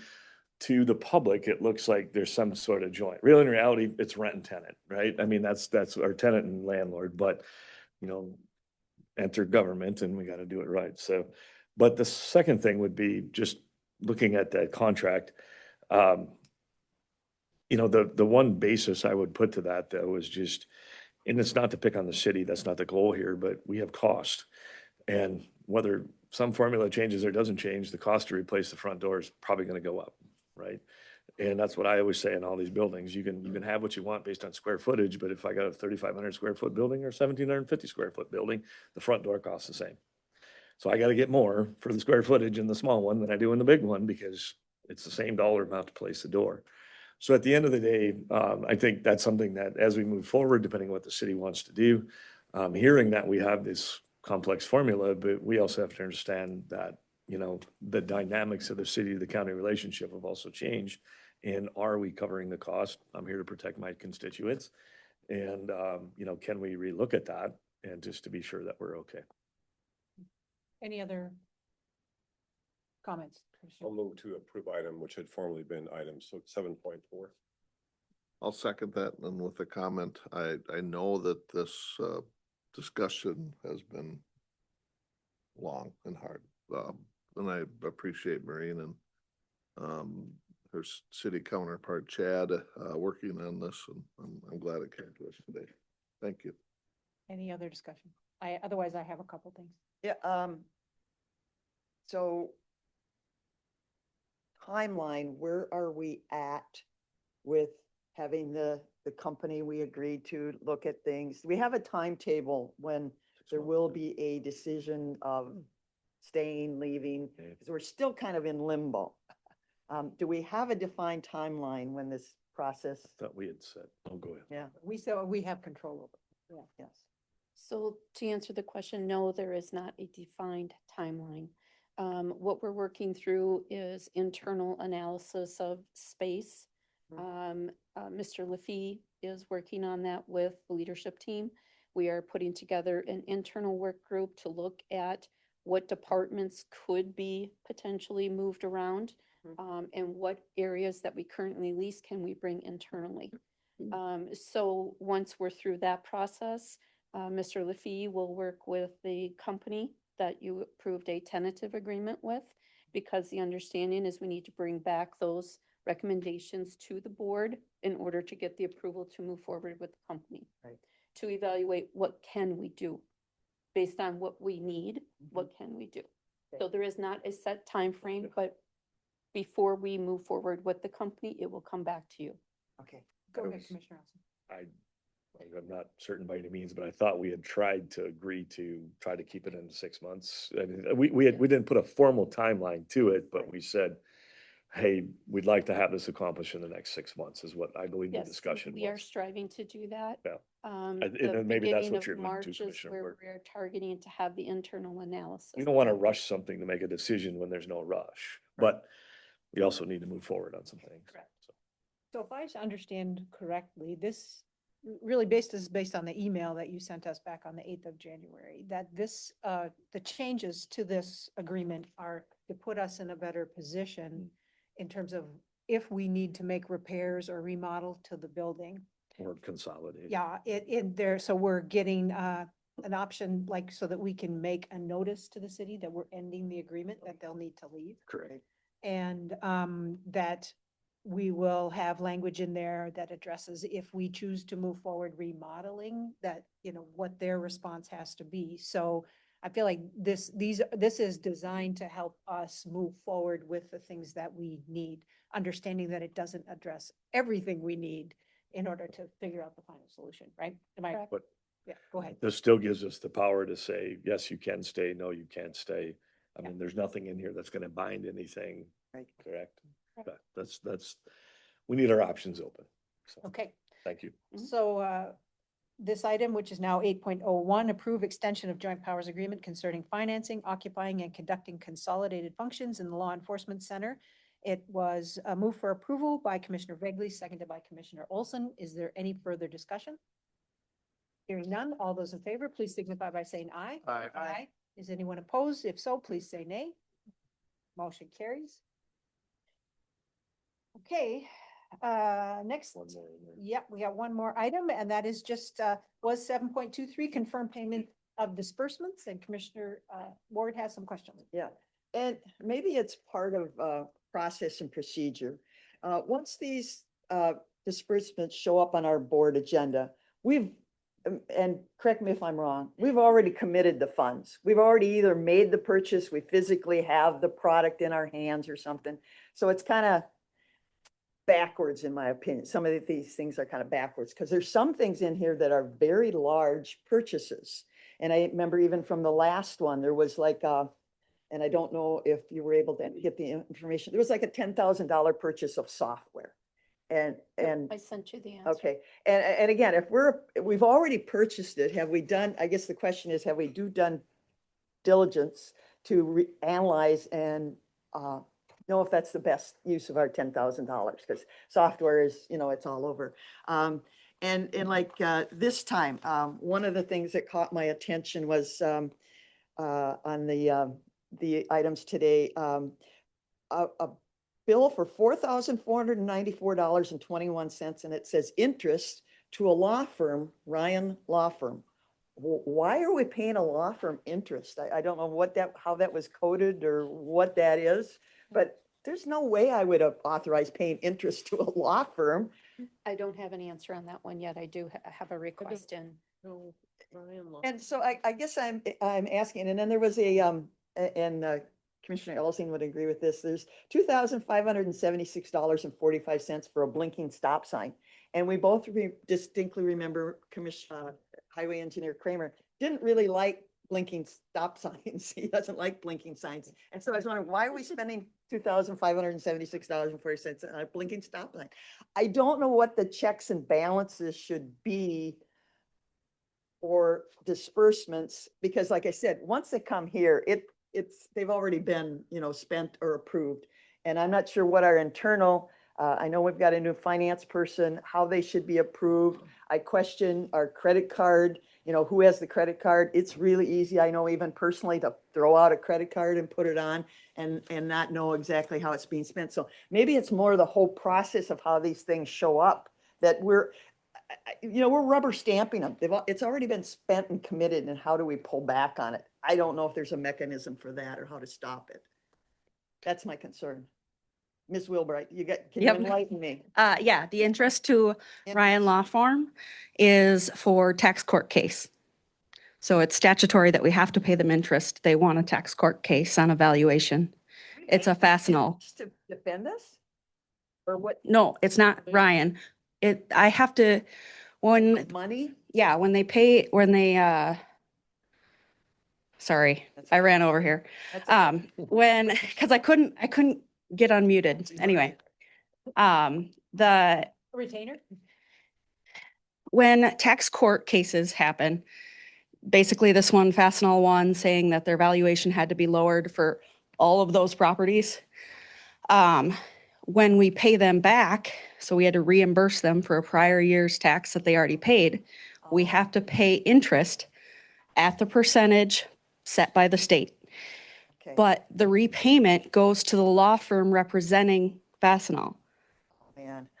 So that's what that one was. And I really appreciate Fastenal questioning us, one of the largest, most reputable, productive, and then they take us to. It's just like a legal statute. You have to pay interest on a security deposit. Okay, for but them. I guess, like I say, I'm questioning the whole process of how these come. It's already been spent. We're obligated.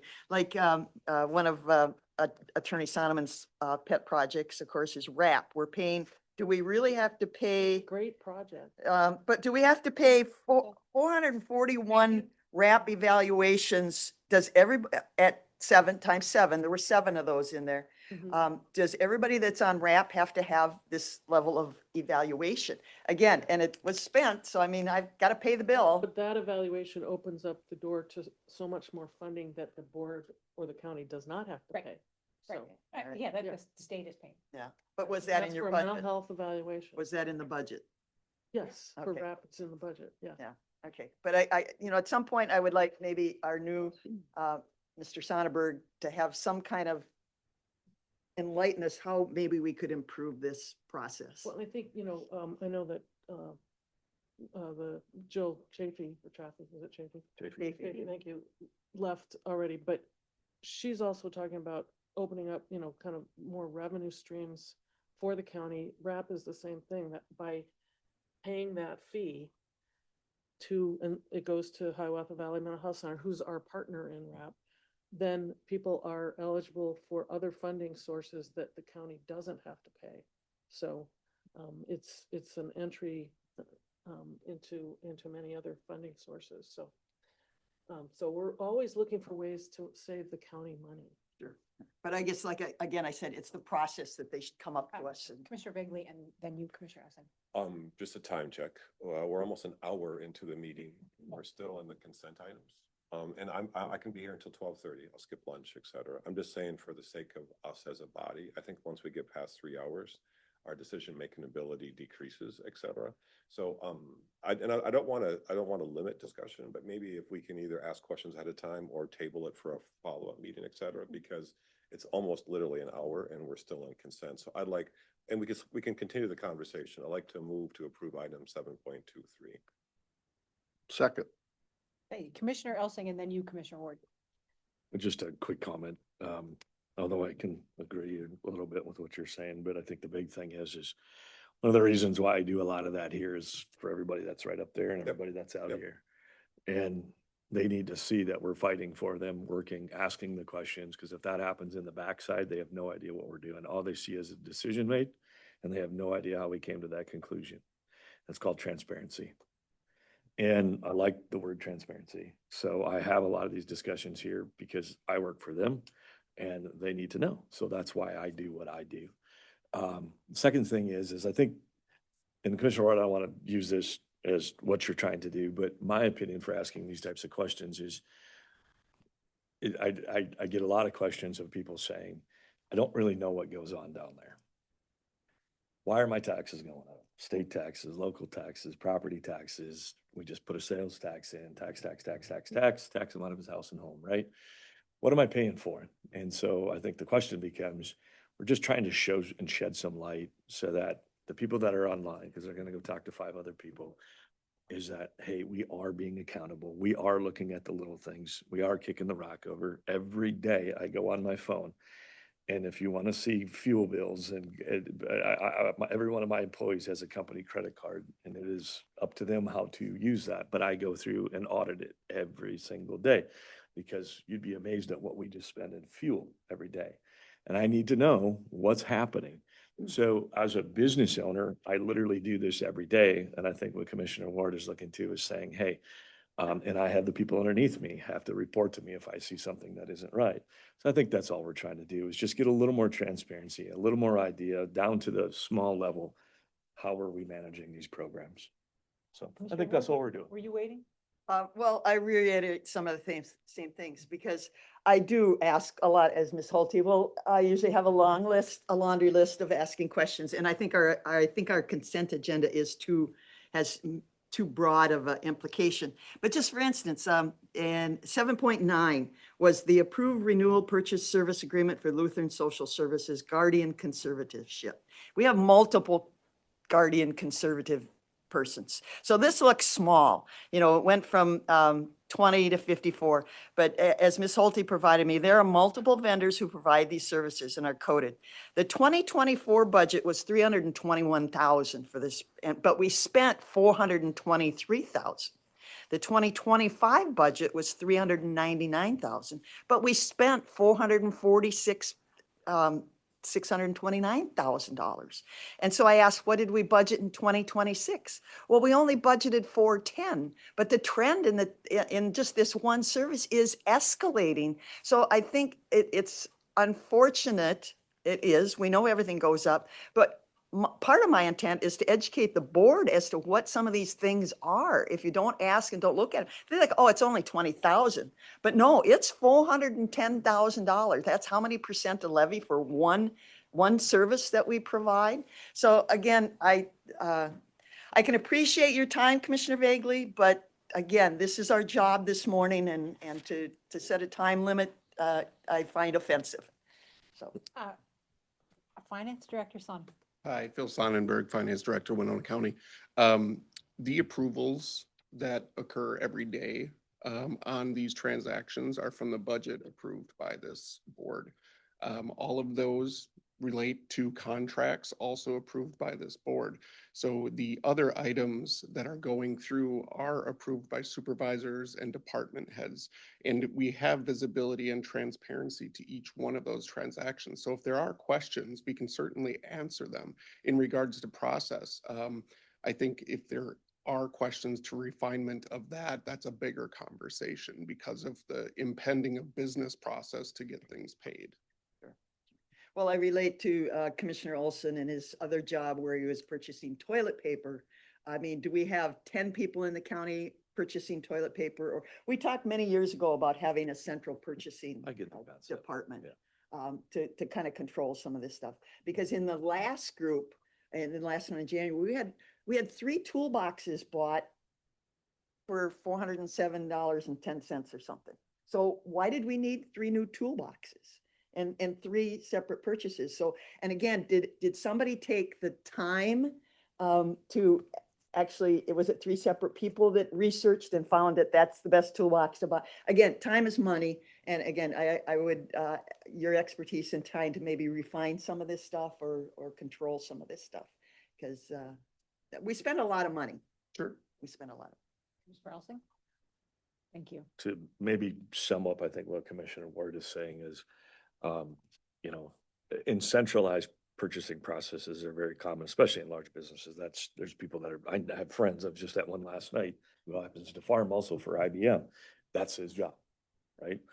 And so there's some very powerful people that negotiate these things and try to get better deals. So I can see where you're going with that. But I think the bigger thing would, you know, we just brought up going over budget. Okay, so we approved a budget, but yet we always go over the budget. So in normal circumstances, you have a budget and that's it. And there's no going over that unless you get board approval again, right? So looking at some of these scenarios, I think that's one of the things I would bring up is just understanding where we're over or under budget. When I was mayor, I brought up the same thing. Why are we allowing this to happen? And why are we over here? Why are we under there? So I think the whole idea is just to make sure that we understand the process and we understand and can be responsible and transparent to our taxpayer. But then why are we going over budget and why are we not setting a budget differently and who's allowing it to go over budget? You know, those types of things. Sure. You know, should that be the stop point when we're getting within 70% of a budget to reevaluate that and say, well, wait a minute, you know, we're getting close to going over budget. Why? Yeah. You know, and is there a reward for being under budget? You know, that's the next thing. There's many, you know. That's levy. Yeah, yeah. Well, I'm saying, but is there a way to encourage not using all the budget? You know we can't work on a bonus system, but to get creative and try to come up with these things in government, you know, I think that's what the taxpayer wants to see. Sure. So I think that's what this is about. Absolutely. And Thank you. I'd be happy to continue conversations in this arena. 100%. Yep. Thanks. Any further discussion? If not, Commissioner Bagley, there's a number of items on the committee of the board and even on this agenda as we move into general budgets that could potentially be taken. I hope so. Often I'm surprised how long small items take. Okay, so the motion on the floor is to confirm the payment of disbursements. It was moved by Commissioner Vagley, seconded by Commissioner Olson. Any further discussion? Hearing none. All those in favor, please signify by saying aye. Aye. And if anyone's opposed, say nay. Okay, motion carries. And we are now moving on to our regular general business department recommendations.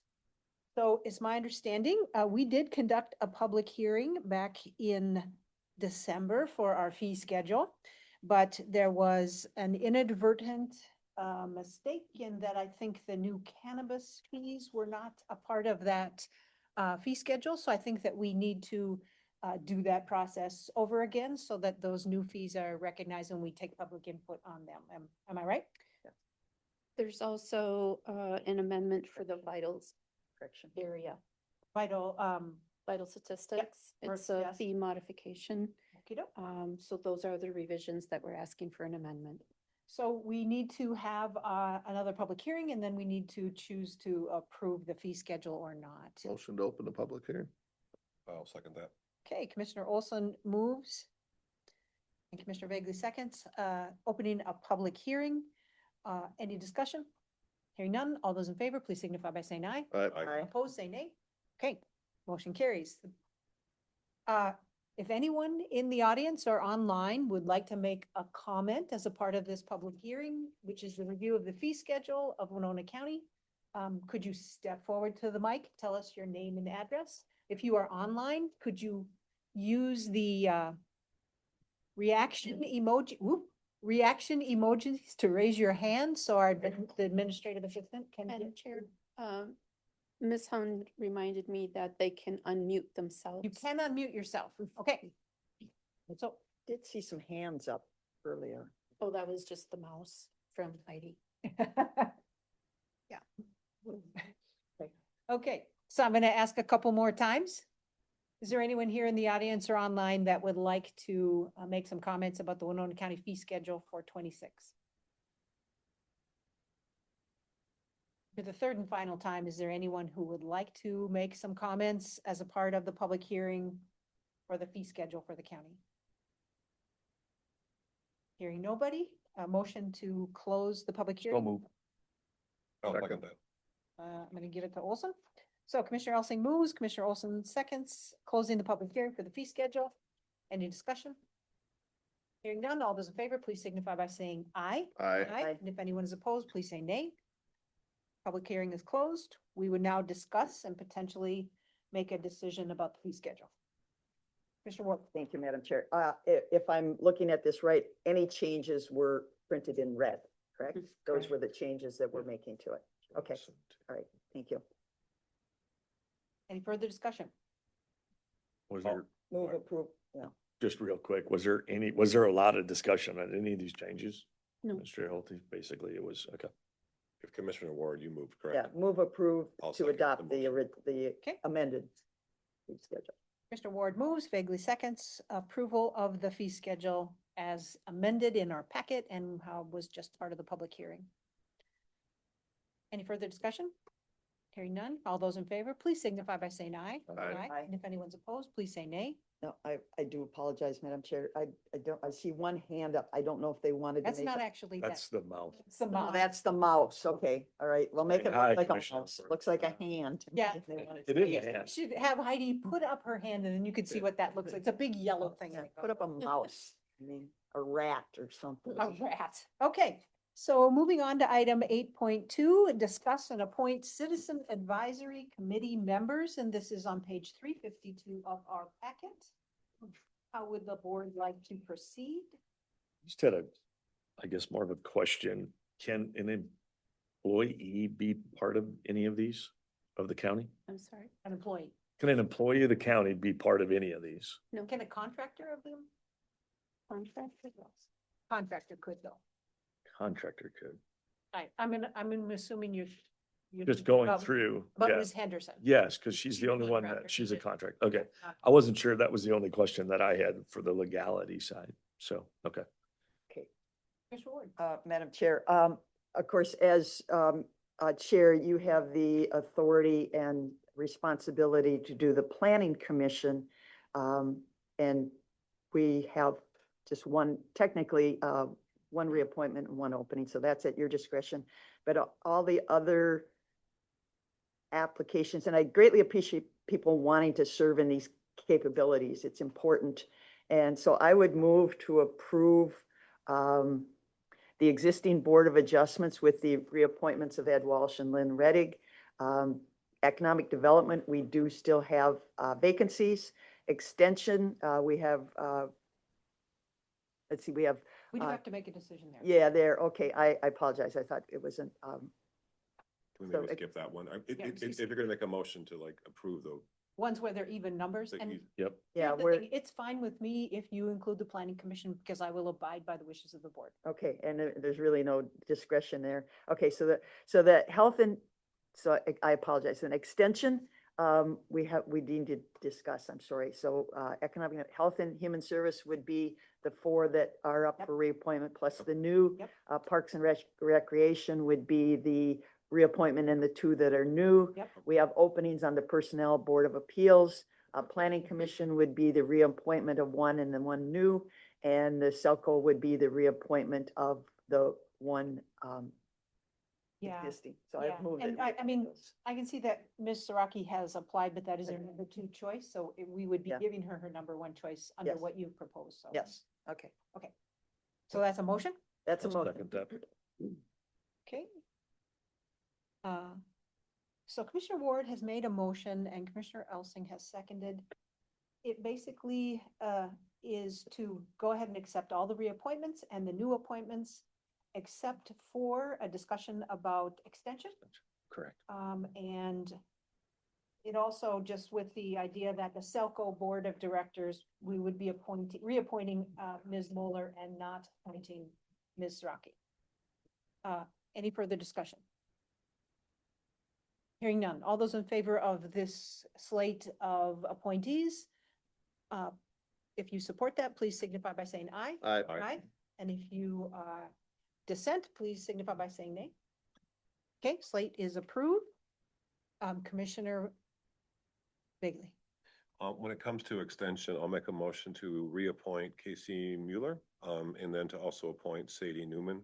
She served on the Parks and Environment Committee. She term limited off. She's been a fantastic volunteer member of that. The Parks and Committee, I think should be a good addition to the extension committee as well. I'll second that. Okay. Commissioner Ward, please. Yeah. We could check, because Miss Nicole Shallow, for extension. Wow, I don't know. Yeah, I'm not sure. I do see she has some valuable Yes. livestock. I'm not sure if we're restricted to the number that we can have on the extension committee. I would just ask, maybe we reach out to the Lisa Dirks, who's the lead on that. And is there a limiting factor that we can only have so many? Because many times not all members can be present. And I can go with the recommendation, but maybe check to see if we could add that Are you- presence. Is that an acceptable amendment? to you? Absolutely. I think it's Okay. a great idea. Yeah. Commissioner Elson. I was going to nominate, just due to the vast experience. We actually work with Dairyland Labs and we know their passion in, a lot of these, I'm going to say outlying areas with agriculture and different things like that. So I was going to reappoint the current one and also make a motion for Nicole. Am I saying it right? Yep. So Okay, so just due to her experience and fits the extension. So. So there is a motion on the floor, made by Bagley, seconded by Olson, to go with the reappointment of Mueller and to appoint Sadie Newman. Is there further discussion? Oh, and an amendment from Commissioner Ward to ask about, If we could also include Nicole, if we could add another member to the committee. okay. I was just looking at flapping that. That was my thing. The It's the same concept, but, so I'm gonna vote no just based on that. but- Okay. Any discussion? Hearing none. All those in favor of the motion as presented signify by saying aye. I, Those who are opposed, Name. Hey, there are 2 nays, but the motion does carry. So then But we'll- someone from some staff will. Yeah. check. We'll check with Lisa Dirks because if Yep. possible. And it, nothing against either one. I Nope, just saw the great. one as a better fit. I'm more familiar. Madam Chair. Yes. I do have a question, being that the Selco, which again, we give a lot of money to the library and our voice in the libraries.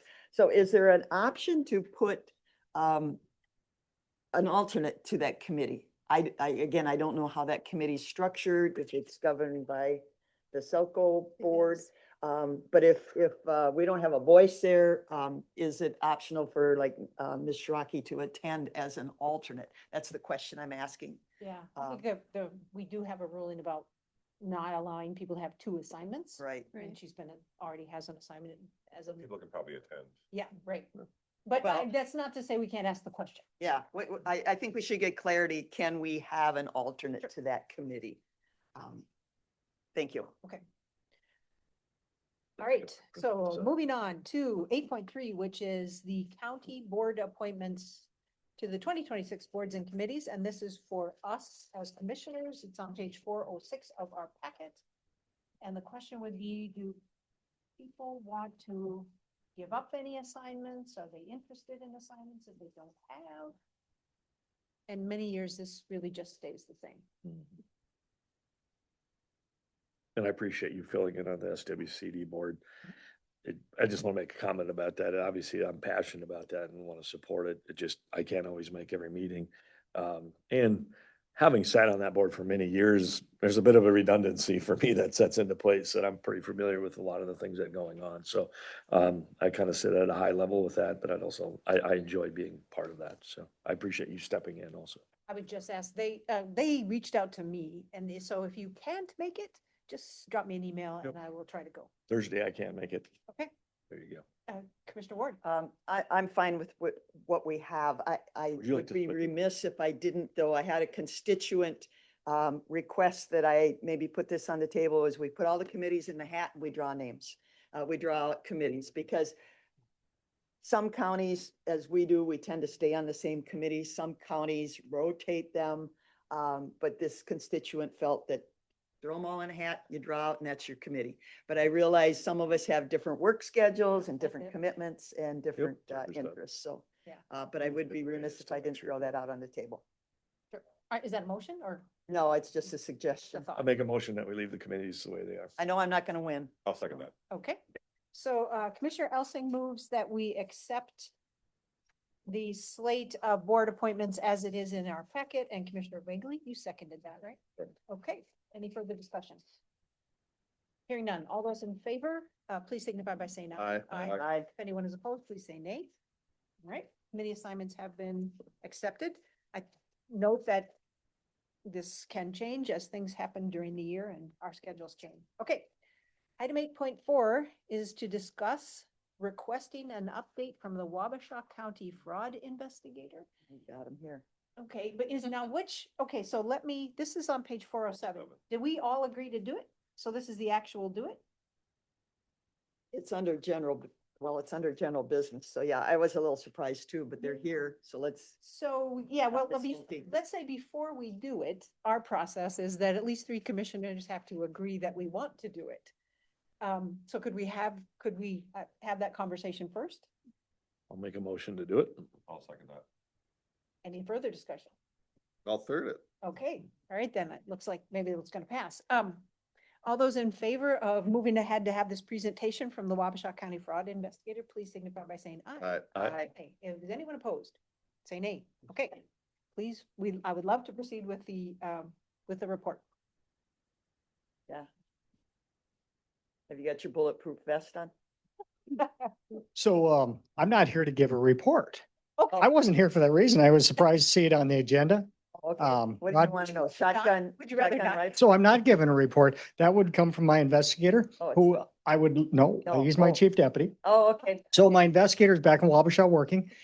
She's been, I think maybe 3 years into the job now, and I'd love for her to come and meet you all and give a presentation. She doesn't like her job. She loves her job. Sorry, could you please say your name and I'm address? Rodney Barch. I get to be the sheriff of Wabasha County at least for the next year.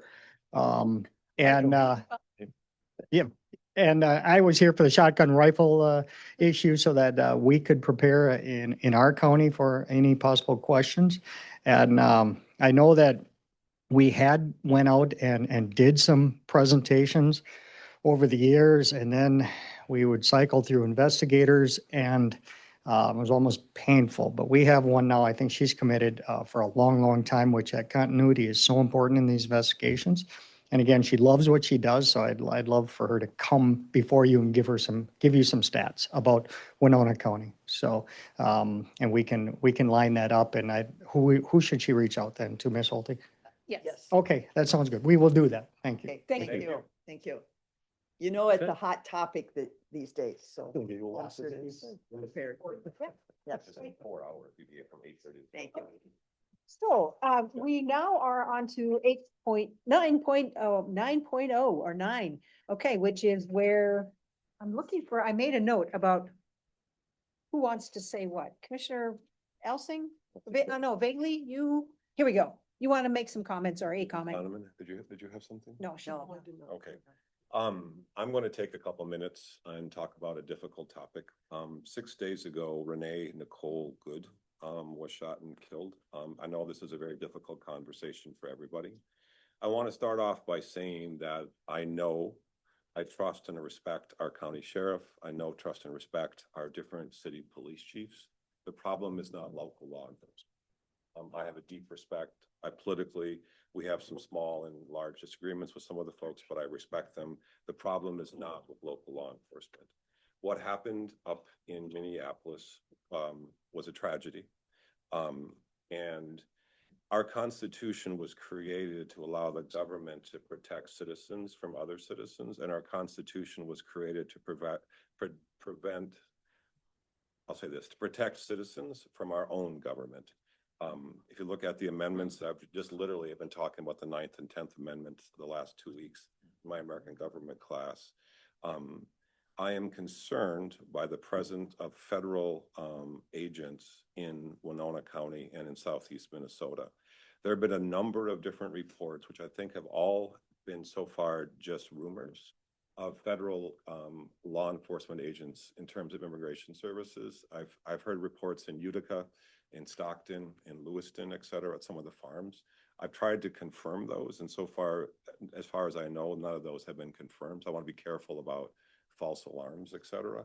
But I just want to make it clear that foreign, our large dairies would not be able to function without foreign workers who are here on, correct me if I'm wrong, H-2B visas or other like approved work visas, et cetera. There's a lot of we need to welcome and respect our foreign-born workers who are here legally, et cetera. And I'm concerned about the overreach of the federal government becoming involved in what are local and state issues. I have a deep, say it again, respect for local and state law enforcement. My concern is with the power and what's been. The federal agents are not here to create calm.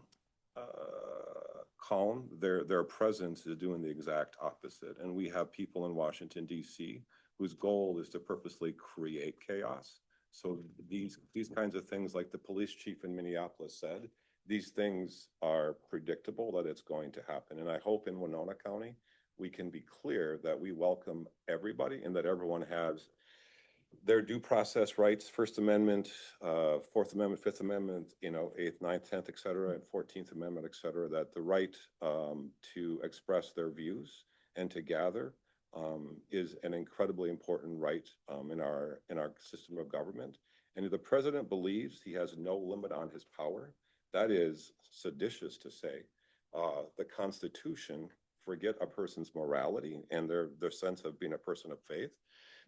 Commissioner Ward, how much have you talked in this meeting? I'm going to wrap up soon. I have purposely not talked very much. This is not something. This is a very important issue. Residents in your part of the district might encounter people who might endanger their lives and violate their civil liberties. They might, but this is your personal opinion. This is not based on all the facts. So if you want to talk facts. I'm simply talking about a concern that I have and that I wish that we would just let people know that we welcome foreign workers and that Winona County protects the rights of our citizens from our government.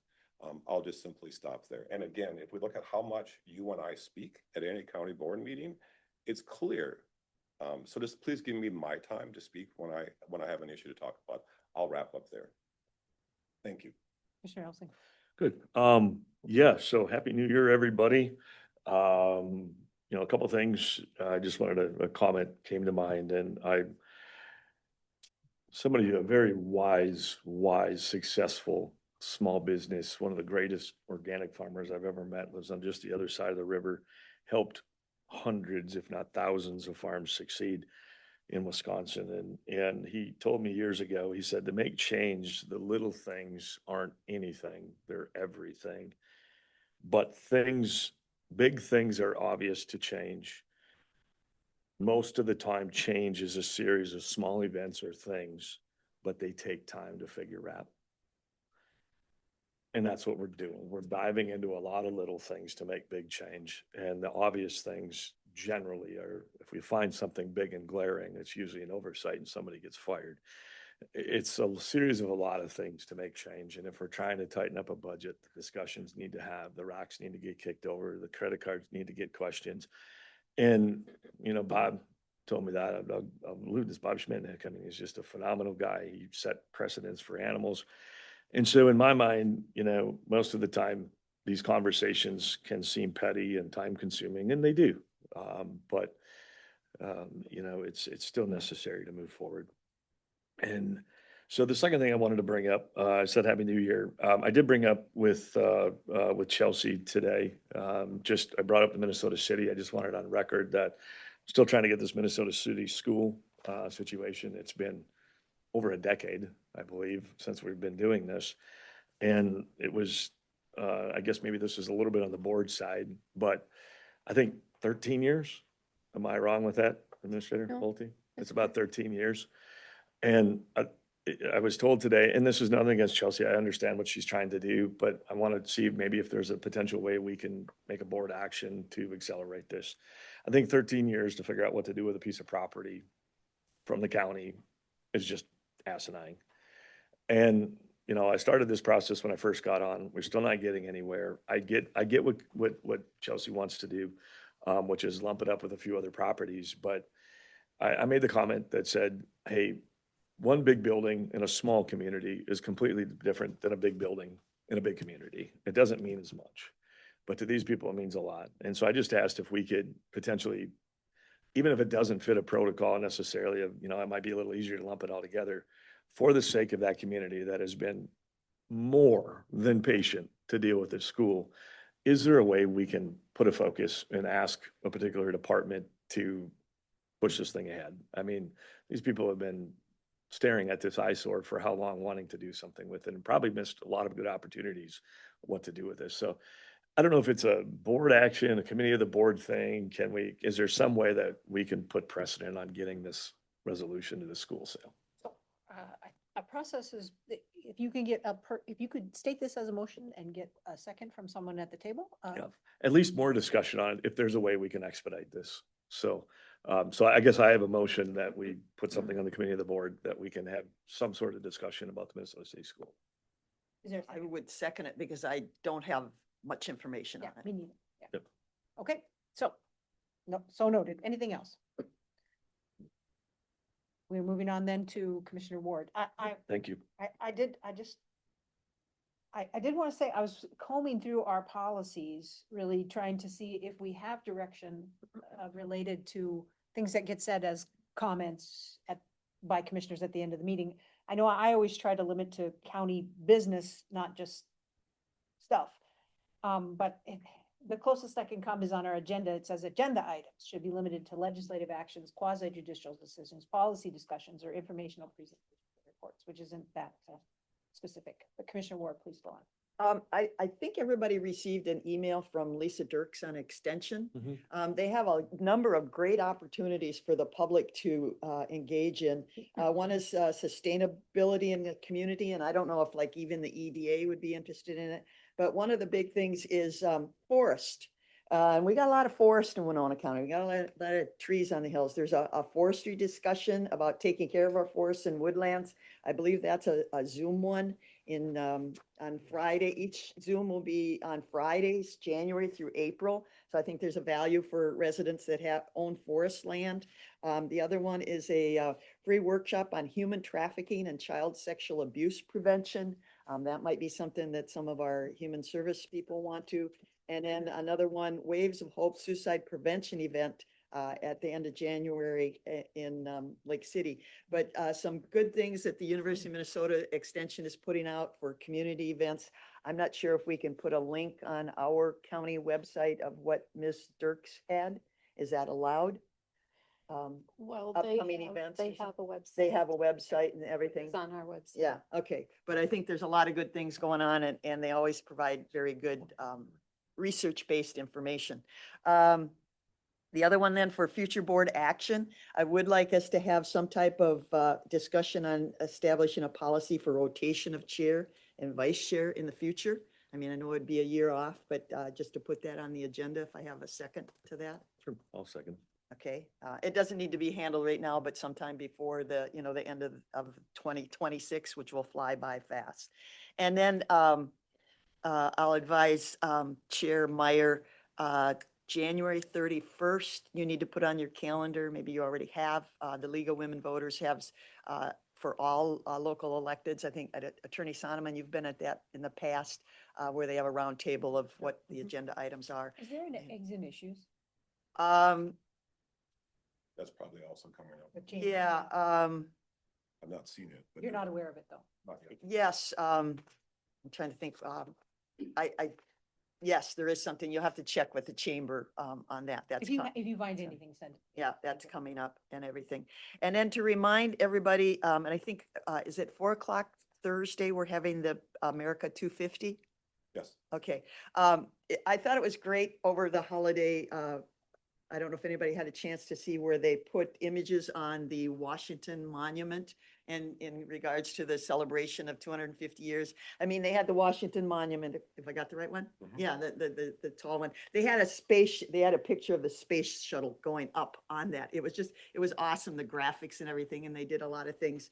And I know we're going to try and celebrate the 250. I know we don't have a Washington Monument to shoot graphics off of, but we are going to try to put something together. So if people are interested in doing a 250 celebration, but that was something pretty That's a cool. group that's open to other community members. It's Yes, a 4 the o'clock whole- meeting. It'll be a Zoom meeting this time. I believe it's a Zoom meeting, so if anybody's interested. So thank you. Mr. Elsing said he wanted to say something else. And just two things. I'll allude quick. If you ever get an opportunity, if you've never seen the 4th of July fireworks over the mile in Oh. Washington, that is, I took my kids there for vacation one year, spent a bunch of time in Washington DC, and that is something to watch. There'll be some big 750,000 people, and you sit out in the lawn and you look all the way down to Jefferson and the Washington Monument. It'll put you right in your place in a hurry when you watch that. So, I lived in DC for 4 years and though you're right, that's a powerful. oh that's a yeah, very it's huge. patriotic Yeah, and because they do it beautiful to event. music and Yep. yeah, it's I beautiful. was hoping to do something here, but I was told as all the fireworks, They're all just all too the displays costly. they're already Yeah. booked, et cetera. So Oh, I like to do something somehow, somewhere, some kind of special celebration on the 4th. As we're, We so can shoot off shotguns and rifles, right? second thing was just as we were sitting here, I see Confetti. Chelsea. Can we get some confetti cartridges and shoot them off? Yeah, Chelsea just made a response on an email saying that Minnesota City had forfeited that in 2019. And again, it's not directed towards anybody. I just really feel like we need some closure. It's time, so regardless of all that, let's just get this done for this little community because we just can't keep waiting for the big communities to get their stuff done. This is a big deal to them and they've been patient. So not picking anybody. I just want to see if the board will give it precedence. So motion to adjourn. Thank you. I'll second that. Hey, Commissioner Elsing moved, Vaguely seconds adjournment of this meeting. We will be having committee of the board next, but we will have a 5-minute break in between. All right. Any discussion? Hearing none, all those in favor, please signify by saying aye. Aye. Aye. Anyone opposed, say nay. Okay, we are adjourned we're going to take a 5-minute break. Our first agenda item is to discuss the potential creation of a Citizen Advisory Finance Committee. It's on page 408 of our packet. I'm thinking this is Ward and Elsing, maybe you'd like to start off the conversation? Yeah, thank you, Madam Chair.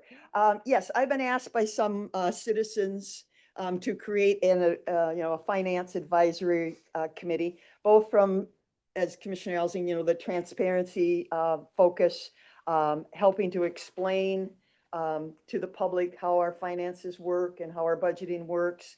I think Mr. Sonneberg and I just got a request from OpenGov, which we use for some of our financial things, to maybe just get an update from them as a representative to how we use that and how we can better use that particular tool, both internally and for our customers.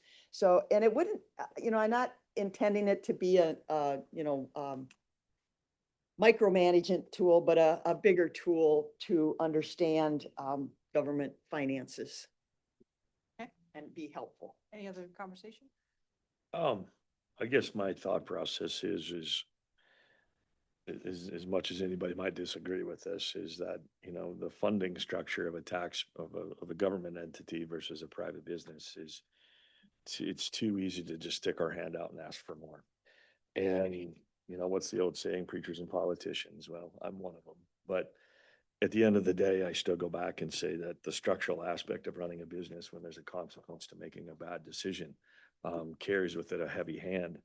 And in government, we oftentimes can just tax our way out of that. So the whole idea that I had was getting what I'm going to say, some prominent people that can have some oversight. And by prominent, I don't mean prestigious. I mean people that we think could value to help us make better decisions. And because as board members, we're not all going to be the best financial people. And even on department heads, they're not necessarily always going to be the best financial people, and nobody knows it all. So I'm going to allude to this. As I was sitting here, I grabbed my phone, I went up and just found out that actually a company that we, merged with, or that we had issues, is having change of board, it's having changes of people. And so, and why? It's because that person didn't know it all. And it doesn't make that person a bad person. It just means that, hey, there's oversight needs to be changed. So my concept of this is that I think it would be good to get some outside advice, especially considering the tax increases that we've been faced, just to see, is there a way that we can involve more people outside? And again, it's not to pick on anybody. It's just, I think it would be a good thing. And those people can go out to our constituents and say, hey, not only what our great people are doing, but we're also watching what's happening, and we think we're in the right direction. If anything, it's going to validate what's already happened. So that's just my thoughts on it. Other comments? I mean, I have some, but, I'm gonna allow our finance director to talk. Hi, good morning again. With fairness to myself, this is gonna be a self-serving point.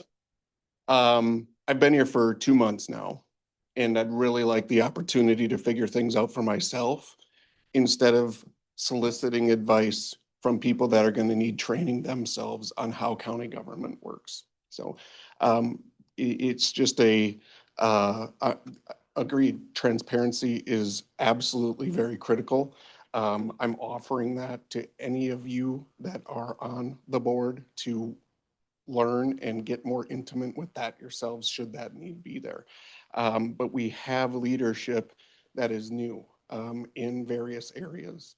And I think that team needs to gel as well. The things that we're going to be doing and are doing currently by asking for validation of mandate versus non-mandate, what's paid for by levy, what's not paid for by levy. All of that is going on to provide you with those opportunities to make suggestions and decisions. So I just wanted to make that point clear, that it would be appreciated to be able to work and gain a level of understanding for Winona County by myself than to train people and other committees on how government business works.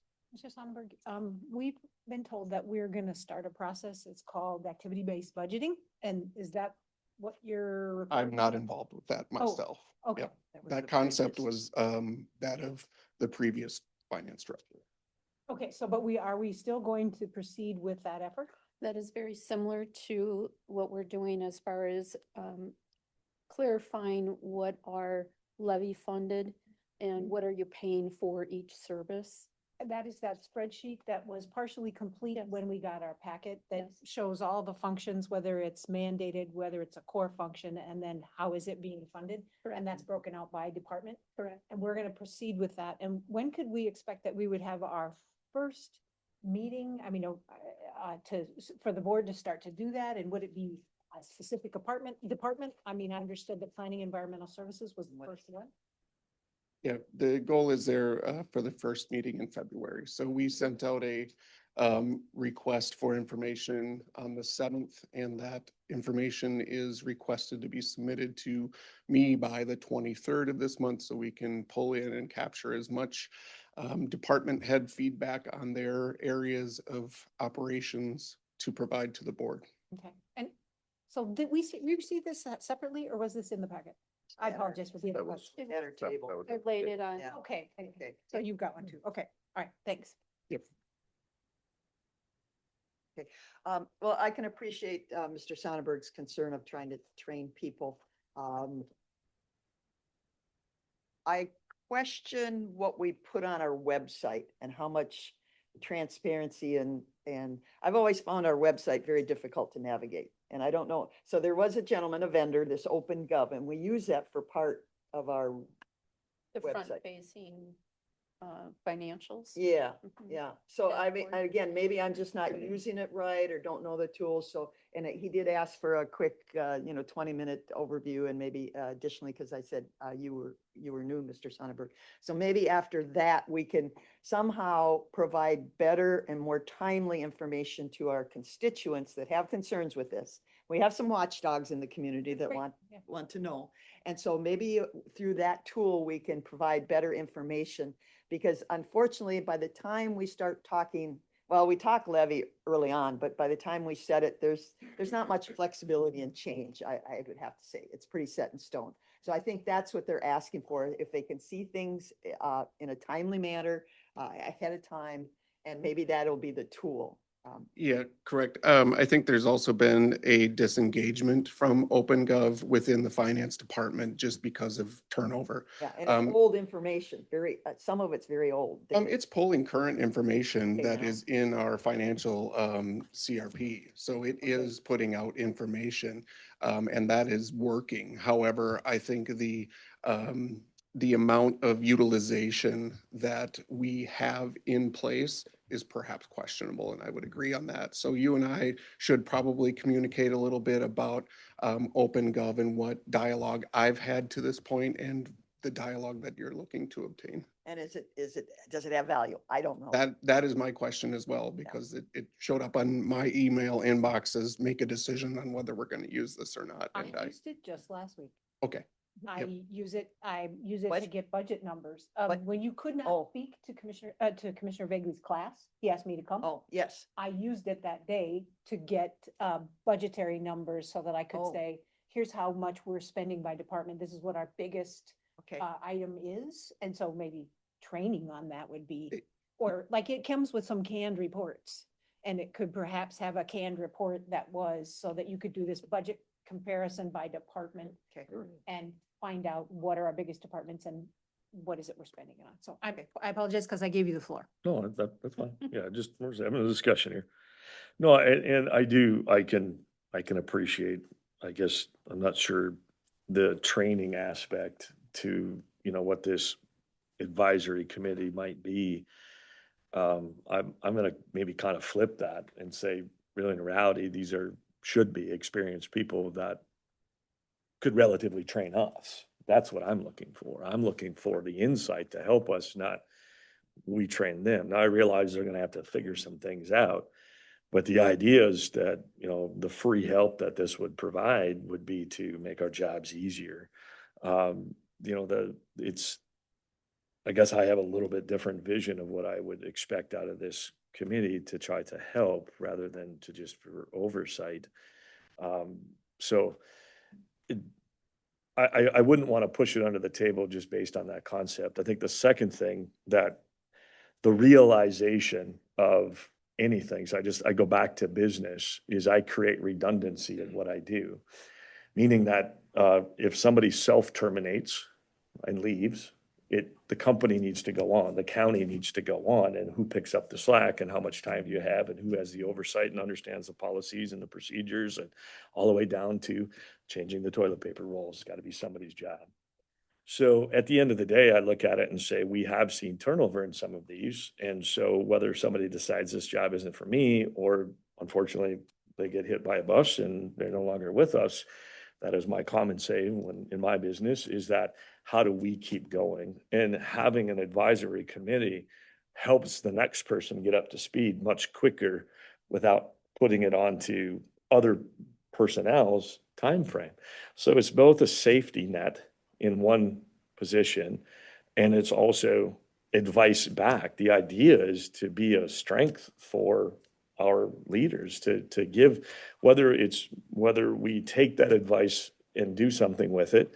We used to call it spitballing. I mean, we would get together with very wealthy people that develop land all around San Francisco. I mean, these people flew in on private jets all the way down to little guys like myself and get those giant Post-it notes, and we would put literally 1,000 ideas on the walls and start crossing them off, and we might end up with 2.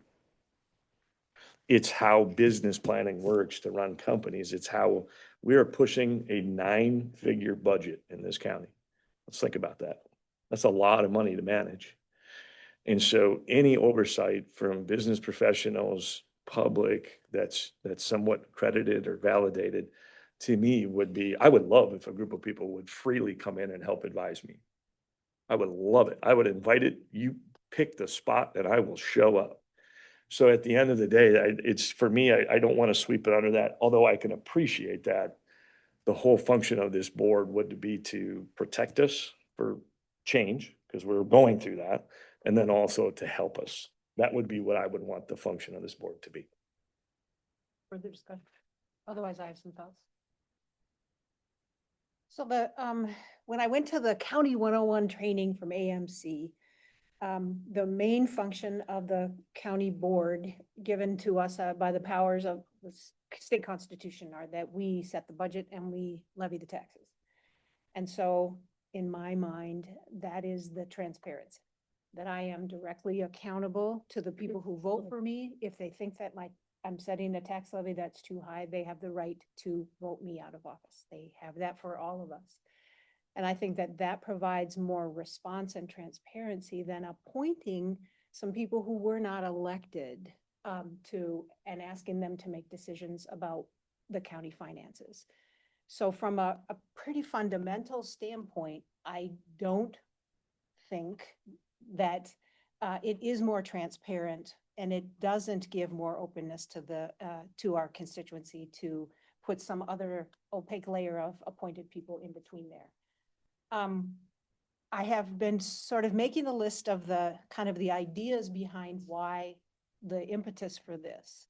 So I do think it would be great to do more training, to do more informational sessions.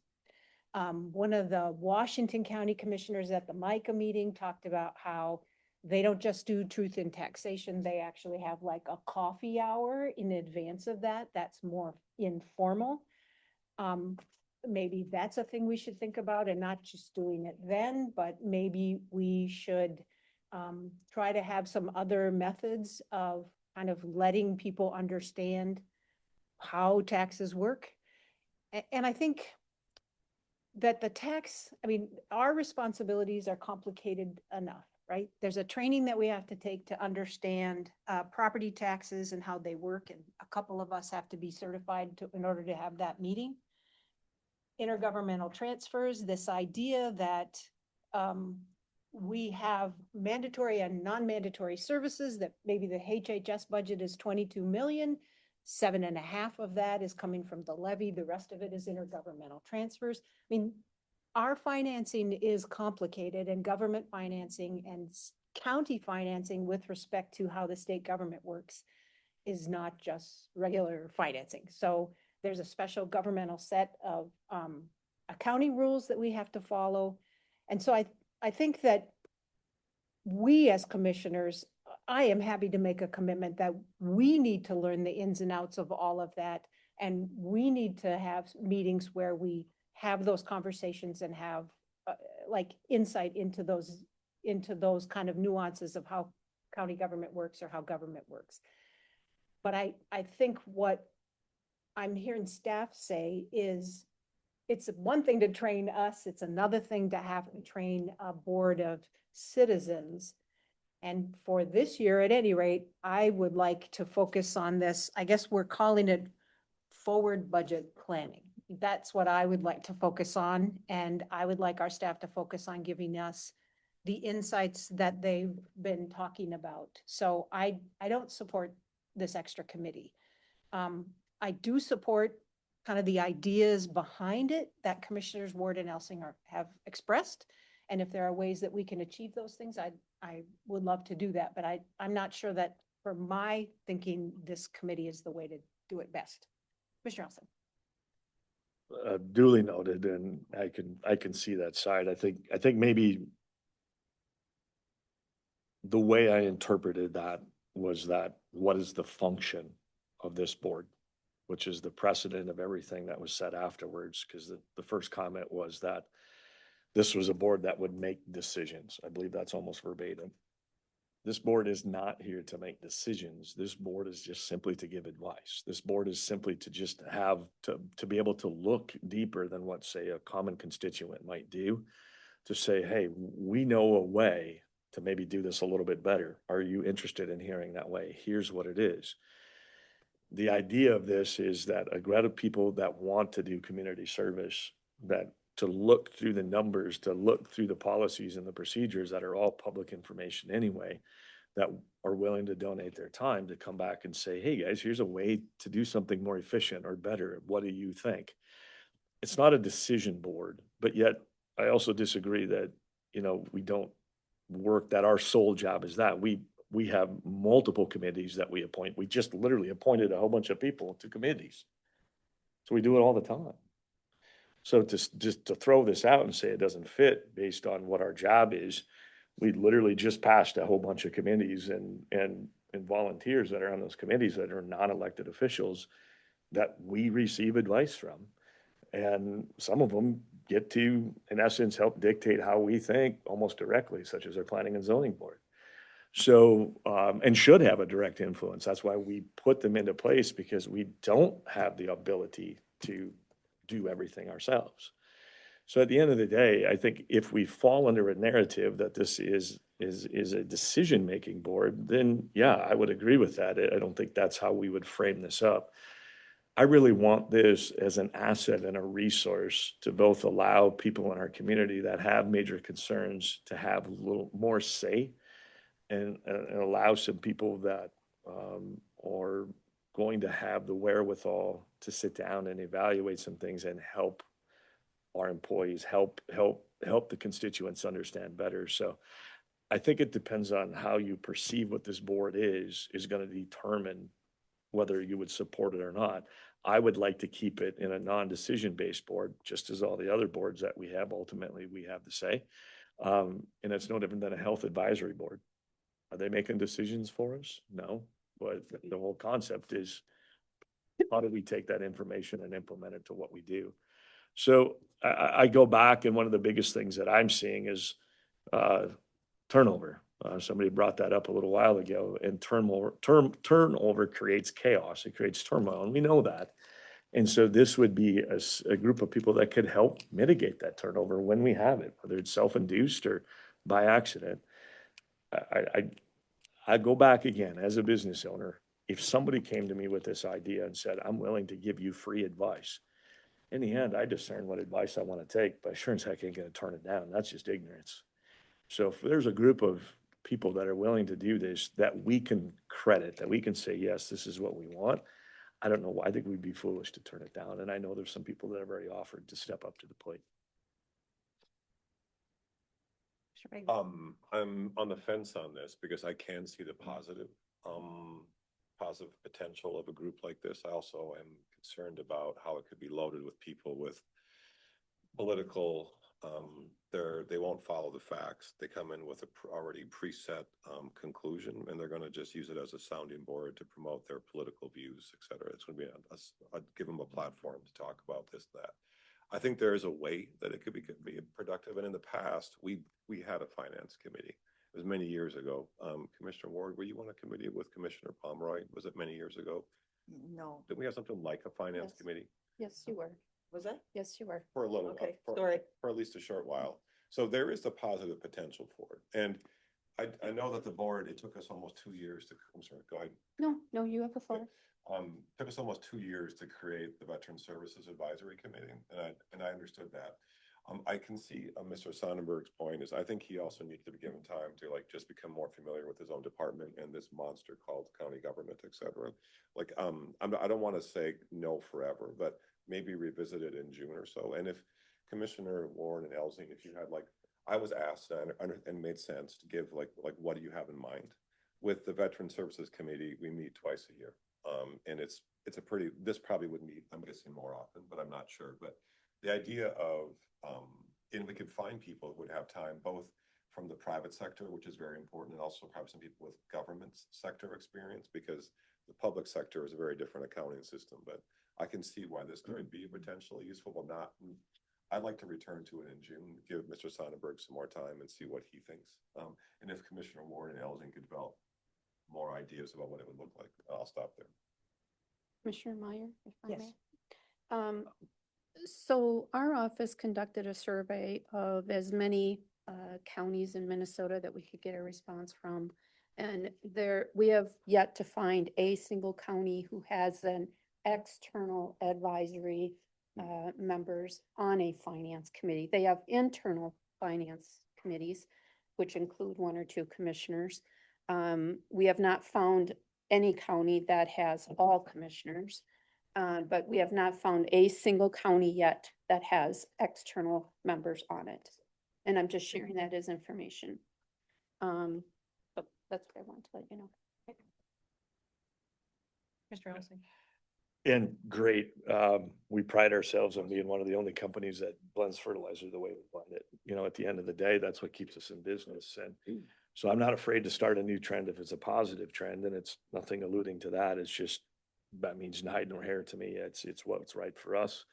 I think the big thing alluding to Commissioner Bagley's situation is this isn't something that I had the intent to start on, February 18th at 10 o'clock. That's not the idea here. The idea is to start the ball in motion. You need some time to get your thing going, great. But we've also had people start and 3 months later, they're out, so now we just kick this thing down the road. Not saying you're doing that. It's the truth. And I'm a realist. So the avenue is that I'm trying to come up with ways that we can kill a bunch of birds with one stone without increasing our labor cost. And if we have a group of people that are willing to put their heads together and help us out, do that, because I am smart enough to know I'm not smart enough. That's what I am. So I look for mistakes. I look for things, not to fault people, but to learn and grow. So that's what I'm after. And I just would hate to say, hey, we're going to start this 6 months down the road. Even if we can get a group together and say, look, we're not going to come out guns a blaring here and go after anybody. The idea is we start to brainstorm. What are some areas? What are some things that we can do? How do we think we can help? How can we bring out information from the board to the community better? Is there a way that we can represent something better to help people understand why their taxes are going up? This is going to be it's not an all-inclusive thing, but this is where we need to get other people together to say, what can we do to help? I do not want it to be a decision-based board. That it can't be a decision-based board. This could be a very powerful way to manage everything better. And like I said, my goal, if I was in your shoes, was to be number 1, the most efficient county. I don't even want to be 4. I would love to have that title if I was in that shoes. And to me, this is what I'm after. And it not only holds the county board responsible, it not only holds all the employees responsible, but now you kind of share that a little bit with this financial committee, which will probably be composed of some people that are respected or known. And now they are kind of on the hook a little bit too. So this helps the community understand that it's not just who we hire or who we elect, but it's also citizens that are not in those positions and that probably have a little bit of, I don't know what the right word is, but are known to say, hey, they're helping out too. So I just don't see the downplay. We don't have to floor this thing, step on the gas, get in your way of learning, but I don't want it to go dead in the water too if we have people interested in doing it. So I guess my approach, hearing everything, is can we take a slow approach? Can we at least start looking for some people that might be interested. Outside of this group, we can have a few brainstorms as to how we think, but at least keep the ball moving in the right direction. And as we can fill into your gaps, as we can see some sort of element, maybe officially put the board together. And we could use a June timeline to that example. Hey, maybe we have this, try to organize it by June. It's not mandated, it's not necessary, but we can also get more feedback. Is that a fair place to be? Oh, so I think staff really kind of needs a consensus. We won't take a formal vote, but I think they're probably keeping track of heads. So I still am opposed to this board. I think we have Commissioner Ellison on board who would like to see it move forward. Commissioner Begley, not yet, not now. I am undecided. I would need more information, but again, I'm not asking it to stop. Just like I was asked to bring back more information about the Veteran Services Committee, if Commissioner Warren, Elsie, or others could bring back. I'm not saying yes, I'm not saying no, so I'm somewhat on the fence, but Are you not, still saying June? June, is 6 months enough time? For Sonnenberg, but if you need to like get a handle, that's how a somewhat arbitrary number, but it's not 2 months. Yeah, with all due respect, I will say that people that are successful privately do so in a private world, not a government business. So I will say that I do not turn down free help, but this is a very different world to be successful in when you cannot make decisions that are express and direct. As far as oversight, we are the oversight. And when you start doing a dig into it, we also have an OSA office that has us following our own policies and procedures to the nth degree. And if we're not, we're told about it. We have So audits. idea generation is not what I'm opposed to. I'm opposed to the ability of teaching the public that making decisions to go forward in a public government is not the same. And if we say no because of this and that every time, that also turns down some trust in what that committee is asked to do. So I do want to let you speak. So the point is, I kind of wanted to weigh in with Commissioner Olson. Yeah, to see how he feels about it. we've had this discussion before. As a matter of fact, I asked Maureen if it's surpassed the 1 year to look back at it, which she did tell me it has. So I hear feedback from, I belong to the landlord association in Winona, a lot of property owners that own multiple properties, right in the heart of my district. They question me all the time. I get them the information that they want. I don't know, so I would not support a committee, just to summarize, not deliberate. Commissioner Elsing, and then I guess maybe we need you to weigh in again. These are the words that I think are getting confused. I've heard decision-based, I've heard oversight, I've heard these words thrown out, which automatically gets scary. Don't tell me how to do my job. Don't make decisions for me. It's the classic. And that's not what this is about. It's not about oversight. It's about help. It's about what can we do to improve a multitude of functions to the common questions of what answers do you need? What would be the way to do this? How can we express this better? I will stand on this podium because I've owned many companies and I've been involved in politics and government, mayor, county boards, sessions. I've sat on many, many board of directors. I've dealt with billionaires to poor people. It doesn't make a difference. At the end of the day, there's a lot of overlap in government and business, period. You will never convince me of different. So at the end of the day, we can institute some things.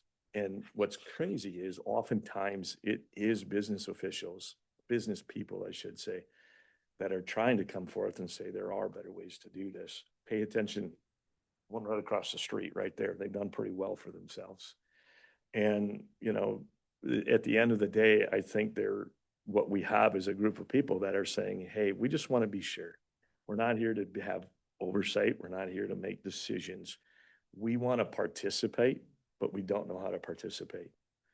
And so they're asking for these types of things to happen because they see so many other committees.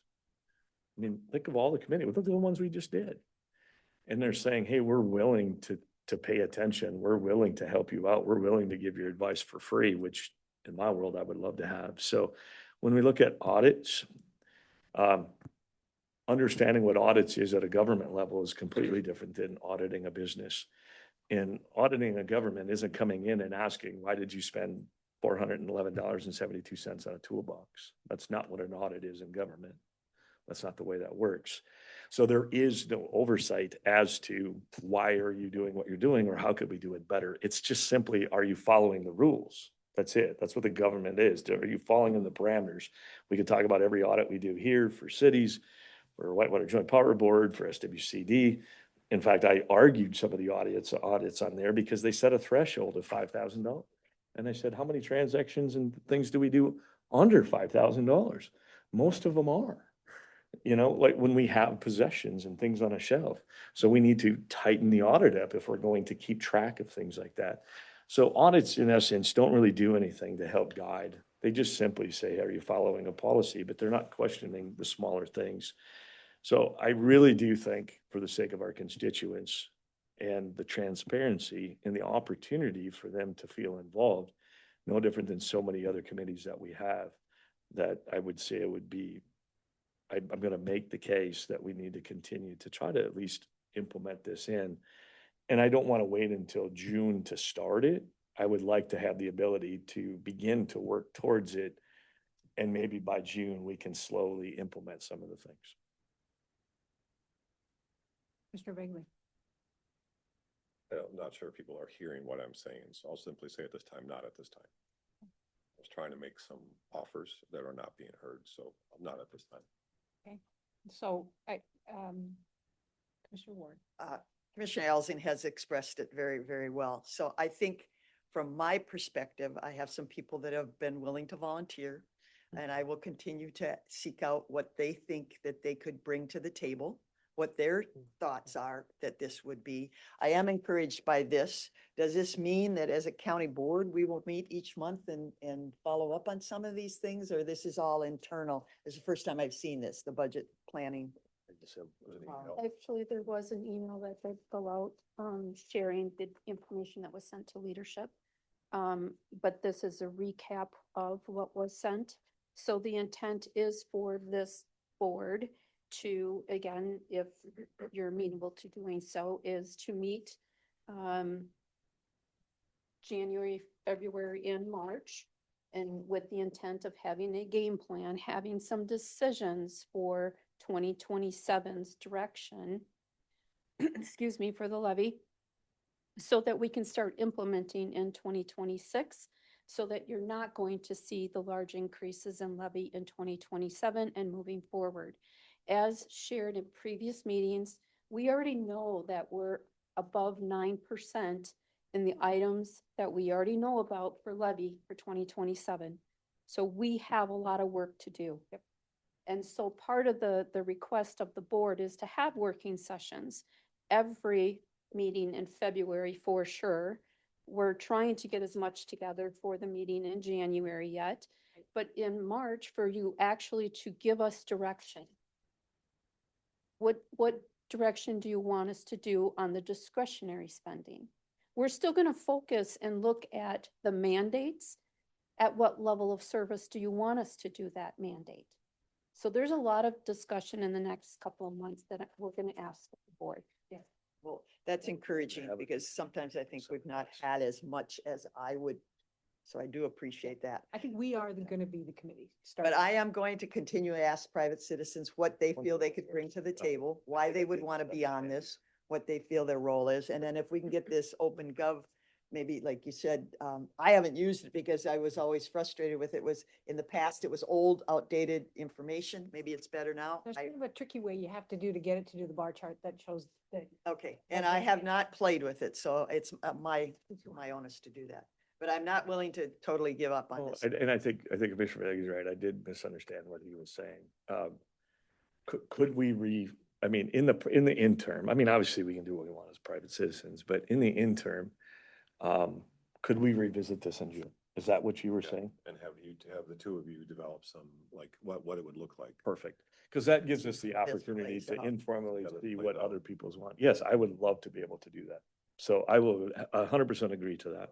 Put it on a June So do we agenda. have three You guys will people? gather more information. Yes. Talk with the staff as well. Yep. Because what Ms. Holte said is important. No other county that she has found so far has it. That's important. But also I agree with you, that's not a deal killer. I'm willing to do some things like we have higher standards when it comes to water quality. We have higher standards on some other issues as well. So for me, it's not a deal killer. I'm willing to go above and beyond when it comes to the possibility of additional transparency. The question is it redundant and asking staff to do more? But I'm also open to the idea, if it's the right group of people structured in the right way, that it's not just a loaded political group that's going to come in and prove their. And it's hard to say that that doesn't exist in any of these. Oh, and I don't want any, I don't Yeah, want to. and we know it does, but Yep. that's not the idea Yep, here. it should be a Yeah, I- diverse group of And I people. thank you very much. I know that I go back to what I said before. I'm not trying to pat myself in the back, but I'm smart enough to know I don't have all the answers. 100%. And I would love in February to have a group of people say, have you thought about this trash? Have you thought about this trash? I welcome that. I agree with you. A wise person knows they know nothing. I have a lot to learn about it. So do we have the ability to revisit Yeah, this in three to June? move then? it to a June Yep. committee of the. But it doesn't forward. guarantee. that No, gonna it's happen. just to revisit it in June. Administrator Hope Commissioners, has if been if trying I to may get her- ask, as we did with the Veterans Committee item, could Commissioner Alsina and Commissioner Ward put together their proposed Starting point. starting Yeah. point, what the thoughts, et cetera, are, and get it to me so that I can get clarification, so that we can have a more robust conversation about 100%. specifics at the next time? And I think the 6-month time frame would help us do that. And again, this isn't an immediate, like I said, shotgun. We got to get out here and hammer this thing, but I love that idea. Thank you. And to be honest with you, I like it because it gives us time to do some things and get some, exactly what this board would do, some Feedback. outside information, Feedback. and we would love to do that and revisit in June. So I think that's 3, right? Yeah, 3.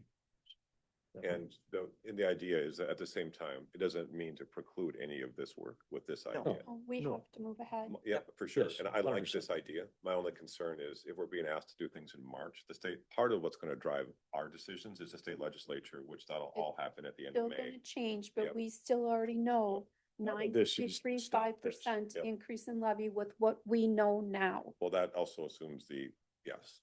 But None of there's this is to stop this. This isn't, let's get this thing going and make decisions for March. This is, I want to set a precedent that we have another awesome resource to pull from, perhaps indefinitely. Well, one of the conversations, I mean, we have almost $500,000 in discretionary spending through the CJCC, all of which are fabulous programs and really save more money than we invest, right? But if we can find ways, like Ms. Sonneman talked about earlier, where we can actually get some of the additional work, let's say that restorative justice does, reimbursed, that changes the equation. And those are the conversations that I think we need to have, particularly for programs that I'll just say that I love and I want to keep, but can we figure out ways to have alternative sources? And Administrator Holte and I had this conversation, I don't know, it's probably a month, 6 weeks ago. And it was about what, like I said earlier, 20-some million, 22 million is our HHS budget. 7 to 8 million is coming out of our levy. There are counties who have figured out ways to get higher collections from the state for the work that they do. What are they doing? And that is the thing that I would rather have staff spend their time on, is figuring out ways that we can, if the states, we can get more money from them to do the work that they're mandating that we do, let's try and figure out what it is that other counties are doing to do that, so. I agree with all those points and also agree with Commissioner Ward, what you said earlier about there's so many, any kind of project comes with so many grant requirements and reporting, and we want accountability and transparency, but at the same point, there's a point when it becomes so much, it kills, you have to hire people to administer out a something, form. they had to fill out forms, et cetera. 100%. So, Yeah. I agree, so I agree with those points. Okay, So do we need a motion on that? no, we No. We have don't. consensus. It'll just. We just, everyone kind of needs to say what they think. I'll bring one of my bobbleheads in. We're There good. you go. Perfect. The bobbleheads say no. Thank you. They only say yes. Okay. Item 11.2 is to discuss the shotgun zone repeal. And we have discussed this before, but Commissioner Ward wanted us to wait because the AMC did Right. some surveys of counties, and so there is some results from that in our packet. It's on page 409. Yeah, and then everybody's all over the place. Mhm. And that's why the Wabasha group was here. Commissioner, where did you want to start, or can I start? Go ahead. Well, we don't need to answer the question right now, but I'd like to hear from the other commissioners. I guess I have two questions. I have a lot of thoughts, but I'm gonna try to condense it down to two questions. Do the commissioners need more information? And if so, then we should have more public hearings. We should gather more information. The point is that if people, I feel prepared to vote on the issue. But the point is obviously we're not gonna make any binding decisions. But if there are not three people who want to move forward, then I think what happens is we can save the staff a whole lot of time. Does that make sense? I guess, do commissioners feel like they have enough information? Are commissioners not ready to vote, but to express their opinion? Because we need three commissioners to continue the process. But if we need more time and more information, I don't want to stop that. I also want to possibly save staff a lot of public hearings, et cetera. I feel ready to make it. Yeah. The reality of it is we don't have to do anything. No. It's already done. We're actually would have to make a vote to Right. rescind or And to me, I repeal. think that depending on what people said, we could end today. Right. So to say I need to make a vote is to vote for changing it, Right. because Well, we don't have to do to anything. express you. Yeah, I mean, we can null and void this topic and it's done indefinitely because then we just assume what the state decided. Does that make sense? Sort of, but yeah, but we're agreeing is that if people would not necessarily officially vote, this isn't a binding, but express where they're at. If people want more time, I don't want to squash that at all. But I feel prepared to express my opinion. And to me, it should only move forward if three people want to continue the process. I guess my take on that is that, this isn't, there's no board action required if we don't want to change anything, which would mean rifles are allowed in Winona County. We can just walk away from the issue and that's state statute. So there's no decision to be made other than, do we want to allow, to me, do we want to change it? Or do we want to allow a public hearing to officially give everybody a stance if they want to do it on public record rather than the phone calls? And I just got an email that popped up and, the same thing that we've been doing. So do you see where I'm going with I that? hear you. Yeah. And if people want more input and more public, and if commissioners want to hear more, I'm okay with that. Yeah. But I have a feeling that right now there's three commissioners, and I don't know where Commissioner Olson is at, but based on past comments and Commissioner Meyer, I don't mean to put words in your mouth, but you mentioned you did some research, looked at the facts, et cetera, et cetera. My sense is that maybe three of you feel like there is not a need so maybe we could discuss it, but then end it today. For this, If you can see that you I guys, guess where I you was- have a majority you're not used to, you might be able to stop this today. Just go Oh, on, Commissioner. no, I Start talking. I guess I wasn't so the comment that I wanted to really make was, it might be in our best interest because to have a public hearing, so it's formal, and we can make a decision based on that. That would be what I would recommend. All right. I'm fine. And I would agree. And I have told people, because early on, we've all gotten bits and pieces of information. And I have said, I think it's too important of an issue not to hold a public Okay. hearing. I've said, that's your voice to really, and I've had people say, well, I'll wait for my comments for the public hearing. Do I know where I'm leaning? Yes. I absolutely know where I'm leaning at this point in time. But I have told people I would hold a public hearing so that they would have their opportunity to address the whole Can I board. just clarify, which I'm okay with that, completely Yep. okay, but this would be not us asking the planning department to ask. No, this. no, just, Perfect. So Just just here. what we had earlier. An the only informal reason we- public hearing. yeah, the only reason we'd have to go to the planning is if we would decide to do our own ordinance, then that would require. Because then we'd have to look more. at countywide, zoned, Yeah, blah, blah, blah.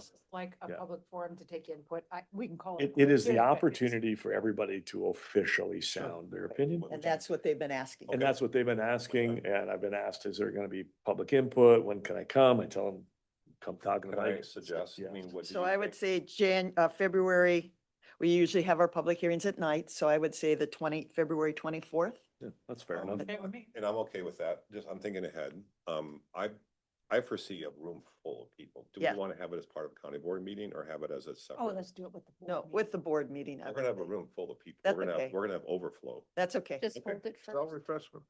All right. Yes, sell refreshments. I think we're gonna have a Yeah. room full of people. I Which is fine. would I'm just- anticipate. In order to and to let people sit and hear, sometimes people get frustrated if they're out there. Right. And they can't fit in Yeah, here. we'll have to address that. We got technology. Is But that- I would say I let's think stay. on the other side, you can, can potentially board that off in our conversations individually with constituents, and that word travels fast. You Right. know, how If they people want to think. submit something. Okay. I mean, I can clearly say that Just want to reduce. I have had, it is 60-1 people in favor of leaving the rifle. I mean, it is, oh my gosh, I've only had a couple people against it. And would so we it'd be just set a hard for public hearing? me to go against it simply on just the amount of people that have reached out. You want to do the February 24th? Do we want to say it early, like 5 o'clock, or do we want? I'm okay with that. I would like staff to weigh in depending on whatever else gets on the agenda, you know. Well, if we set this, then they can curtail some of the, hey, we just passed everything this year in January, so we should have a very short consent Just gonna agenda take their input. going Commissioner forward. Olson- So- Commissioner Olson hasn't spoken on this issue. My question would be, so are we just doing this as a good, nice gesture? If the intent, as you say, is we're just gonna go with rifles, you've already just decided what your vote's gonna be, then why are we gonna do this? I mean, obviously it gives people a chance to talk, but if the statute's gonna go into effect, then we are hamstringing our effort that we would have to have a planning commission, we'd have to have an ordinance if we decide to go shotgun only. So we're kind of showing our hand by doing this late in the year. So Commissioner, Yeah, but hunting it's season a doesn't game, start for, gamesmanship. I mean, I don't. Multi-one way. we have Make a 9 decision months. by May. Yeah. Commissioners, my understanding of the process or protocol is the board would decide if they want to have this moved to the regular county board, We vote on in it. which then you would vote on what Yep. your action would be. So I understand there's dialogue, you're discussing it, but just for protocol purposes, this would Thank you. need to be put on a future Mhm. general business. Like I for said, decision. we've got plenty of time to make the decision. I feel with the amount of people that have reached out on this, it would just be fair, even if it's considered an inconvenience, I guess. I don't see it that way. But, you know, to listen, we've had rooms packed full of people wanting to talk about other subjects, so. But I allude that out in just disclosure that I was actually surprised.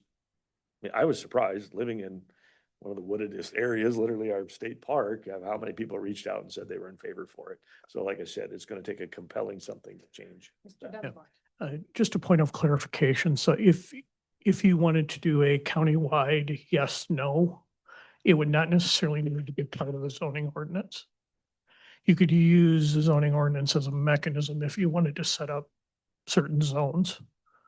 But if it's just a yes, you know, if it's a no, we're going to go shotgun only, that would not necessarily need to move through the planning commission as a mechanism. You could just do a standalone ordinance. Yeah. Like I said, it would be getting it into if we decided to break it down and make it more complex. Then it might lend itself. I made this remark because I sat through a several hour city council public hearing not too long ago, and we had city council members that had prepared statements that they'd made their decision. So we wasted a lot of people's time, including my own, to give this input for no reason. Not about this topic, though. No, That was it's a different different topic. topic, but it was, we do have to be transparent and not waste people's time. So Somebody could change my mind. It depends on who speaks. but I mean, then I will support giving the people the opportunity to speak, but Make it happen. I don't support having a prepared statement ready prior to the meeting. So it's a loaded topic. Yeah. That's why. Yeah. That's why I was just concerned to give people enough room and space and the ability to, because there are people, we've heard some people, I've heard people with very strong opinions both ways. I've had very long conversations with people who feel very passionately about this both ways. And for me, I'm going to disagree, I think, with the majority, et cetera, as of now, but I still want to keep open. But my perception was you have a majority. So if you wanted to give that time, let's do it then, et cetera. But okay, so the current proposal is to look at a February, what was it? Next board meeting in February 24th. So at the next evening. general business meeting, we would formally vote to decide to have it, if that's, unless there's something really urgent in February. Okay, Right. I'd be okay with that. That's not a motion, I guess. No, that's it's just a body. It's a consensus. consensus. Pass Okay. non-binding motions, if it's to clarify, just so the staff is clear, because I want the staff to have to Are you- read it. Clear? I am clear. Okay. Thank you. Clear. And Good. can I just Please add that- proceed. Yes. go And ahead. even if it makes it to there and we decide at the next meeting that this isn't relevant, we can always just not have the meeting. And again, it just goes back to it is what it is. You know, we don't have to make a decision. So We'll hear from our constituents. that's what I'm saying. So maybe that'll it's change the decision. exactly. So, So the next item, no, thank you. No, I get it. I get it. to receive an update about the Winona Community Hub. There's the option. It is now 11:30. You can stay till 12:30. Yep. plenty You're of okay time. going ahead, Like otherwise 3 hours into it. we yeah. could decide. Somebody, is somebody here to do that? That's me. Okay. Oh, okay. At the, Ms. Colty, I'm sorry, there was nothing in the agenda, other than the. just the RFBA. Perfect. The intent is just to give an update on the hub. At the December 11th, 2025 County Board meeting, there was a request for an update. So we did reach out to Winona Health. Due to turnover, they are doing restructuring. They are still in existence. They plan to continue to have a hub moving forward. It's just going to look a little different. So they currently have it moved under behavioral health. We do have contact with behavioral health on a regular basis. They are looking for additional funding, but they just wanted to relate that they still see the hub as a value, not just to Winona Health, but to the community and our collaboration efforts. So they are moving ahead to keep the hub moving. So I just wanted to give that update. And I know maybe you can't answer this, but based on your correspondence, were they going to hire more staff because they had a large reduction? And part of it was, there's a variety of different reasons why there are no longer as many staff, I'll say it that way, as there used to be. Are they going to hire more staff? Yes, part of their restructuring is evaluating what positions will there be and then to hire. And my understanding is they are well on their way to make that happen. I don't know the exact titles of those positions right now, but I do know that they are working on it. Is it, and again, maybe you can answer this. Do you feel like they will be, because a lot of different local government and government bodies and nonprofits began to look to them to fulfill certain functions. My concern is that there was going to be all kinds of gaps or holes in our local social safety net. Is it your perception, maybe you can't answer yet, I don't want to force you, that they'll still be able to provide those functions, but if not, that's what's my concern, is that if people were expecting them to do it, Yeah. and they're no longer able to do it, we need to know that so that we can adjust. Yes, my understanding is they are filling those needs. It looks differently, but they anticipate to continue it and not to have the gap. If They something- are working on that. But I'm sorry, one more thing. So- I apologize. Can I say one more thing? Yeah. I'll be done. Is it possible to get that statement in writing at some point? Could you share it with us? I will do my best. Thank you. Of Well, course, the- Al. the only ask- question I would have is, what are they going to try, what holes and gaps are they trying to fill? And is our staff having input as to what they're looking to do? I mean, I don't know. Yeah. I don't know if they're looking at It a does impact very, the county. very small slice, or are they looking at big picture, or what is it they want to do? And of course, I think Winona Health always needs to look at how they're going to pay for it, Reimbursement. Yeah. So I don't know if we're at the table with the discussions. I mean, they're a private entity, they can do whatever they want to do, but are they trying to Partnership, fill a gap? collaboration. Yeah. I, with- I know that we are having the discussions because I meet with Rochelle about every other week. Okay. And we have these very kinds of discussions. Okay, I don't possess firsthand knowledge of everything that they have sure. going on within their organization Yeah. or where they're specifically heading. Yep. I'm not at the table with that. Okay. And if All you right. could clarify, I'm not asking for things in writing for, this is not meant to be a gotcha moment. This chair's got to go. That in the budget. We're that- not that budgeting for chair. new Yep. chairs. That's all right. I'll just switch with you. It's not meant to be a budgeting. That's not meant to be a gotcha moment. It's meant to be just like clarity that I heard what was Yes, being said, because this Yeah. is, I've heard different versions the of this. gap. Yeah. Yep, I understand. Thank you. Mhm. Any further discussion on this topic? If not, I Motion to think, adjourn. yeah, I don't even think we need a I don't motion. think we I think need it on this we one. can just adjourn the committee of the board. Dwayne, you may have lunch. We got. No, we're not done yet. We're not, we got to read over. One more thing. We need to have the Right, Winona right, County one Regional bridge. Rail Authority. Oh, that's one, right? Calling this meeting to order. Right here. The first order of business is election of office. Oh, yeah, oh, yeah, sorry, I would move to approve the same slate for 2026 as 2025, Okay, being that would. Meyer, That Olson, would be the and chair, you would Bagley. be the vice chair, you would be the, no, you would be the vice Vice chair, you chair. are the secretary treasurer. Okay, is there a second to Commissioner Ward's motion? Second. Okay, moved by Ward, seconded by Elsing. I printed this out, now I can't find it. So I want you guys to clear the tracks between 8:30 and 9 o'clock on every Tuesday, so I don't get held up by a train. Was there any? Or going home after the agenda item evening, for this? going home after the But- evening meeting, sitting there for So- a train. Any further discussion about the nomination of officers? Hearing none, all those in favor signify by saying aye. Aye. Anyone opposed, say nay. Okay, motion is approved of officers are the same. Okay, the next item is approval of agenda. I'll So, move to approve. wait, just hold on a minute here.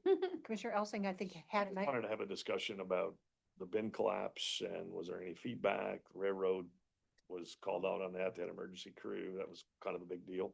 So we'll put that under updates and I just communications did- on 6, with Yep. the bin collapse, I'm adding it. Yep. Okay, and so Commissioner Vagley, aside from that, he's approved to move to approve the agenda as it is. Second. Okay. With a pop. Yep, okay, Bagley's moved, Elsing seconded. Is there any further conversation, discussion about the agenda? Hearing none, all those in favor, signify by saying aye. Aye. Is anyone opposed? Okay, our agenda's set. We have minutes from the meeting from last year on January 28th. Hopefully you've all had a chance to read them. Move to approve the Thank meeting you. minutes. That's I'll what I, second that. okay. Ward approves, moves to approve, Bagley seconds. Any further conversation? Hearing none, all those in favor signify by saying aye. Aye. Is anyone opposed? Okay. Appoint the member and the alternate to the Joint Powers Board of the Great River Rail Commission. And last year it was me and it was Commissioner Ward. And what do we get out of this? Well, so, I do go to all of their meetings and I am currently the chair of that commission. And it is a joint partnership with the city of Winona and perhaps means something more to them than to us. It's really about promoting passenger rail. That commission was successful in lobbying and getting a second Amtrak train, which comes through the station. But as a part of that, the state legislature approved about 19 million in track improvements, including a bunch of work to be done on the switching yards that are like end up with trains backed on Mankato. So that work is going to be happening this summer. And then there's going to be some improvements of the actual station, the tracks for Amtrak at the station. So, and they frequently talk about how the main reason that they were able to get the help from the legislature from Jeremy Miller, from Senator Miller, really was because of the freight improvements. So, yes. Should we ask Mr. Kramer? You're part of it. Hey, that's a great idea. Any thoughts or issues One of those deals. Thoughts or issues regarding the Railroad Authority? Yeah, as Commissioner Meyer mentioned, it's a partnership with the city of Winona where the city of Winona actually pays half of what would otherwise be Winona County's dues. The counties that are along essentially along the railroad tracks in Minnesota, this is a whole group of counties that's involved in this.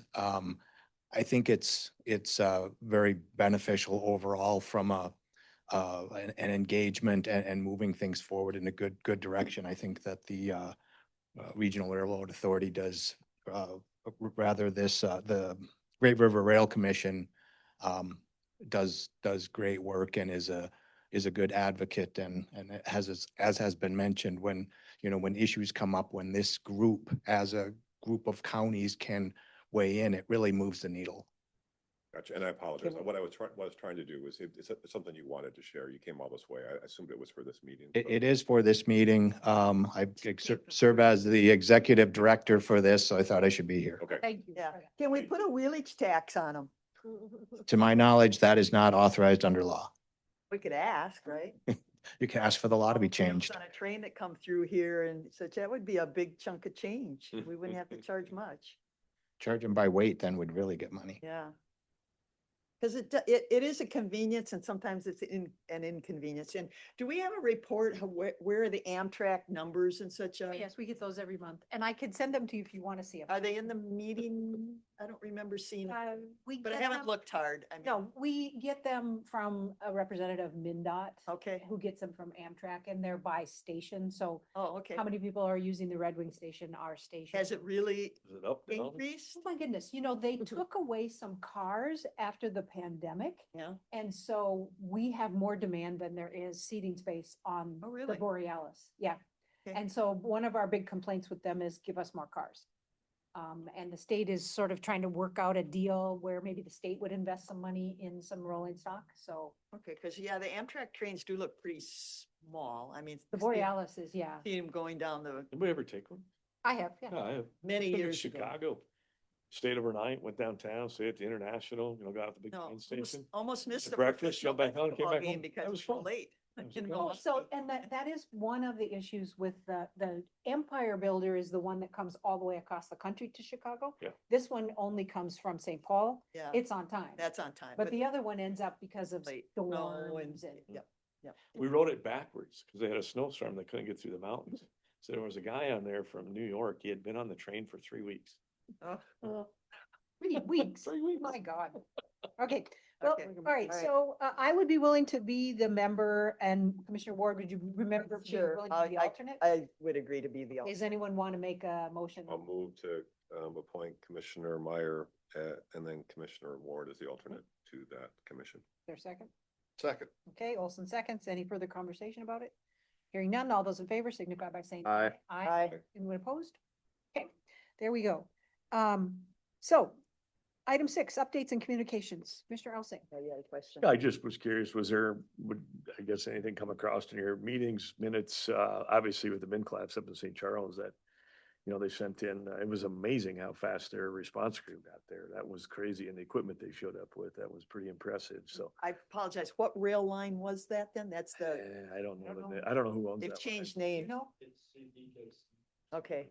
Because they've. I didn't know if they been- released anything or said anything. I mean, there's still car lane on the tracks, but, was anything heard? Nothing?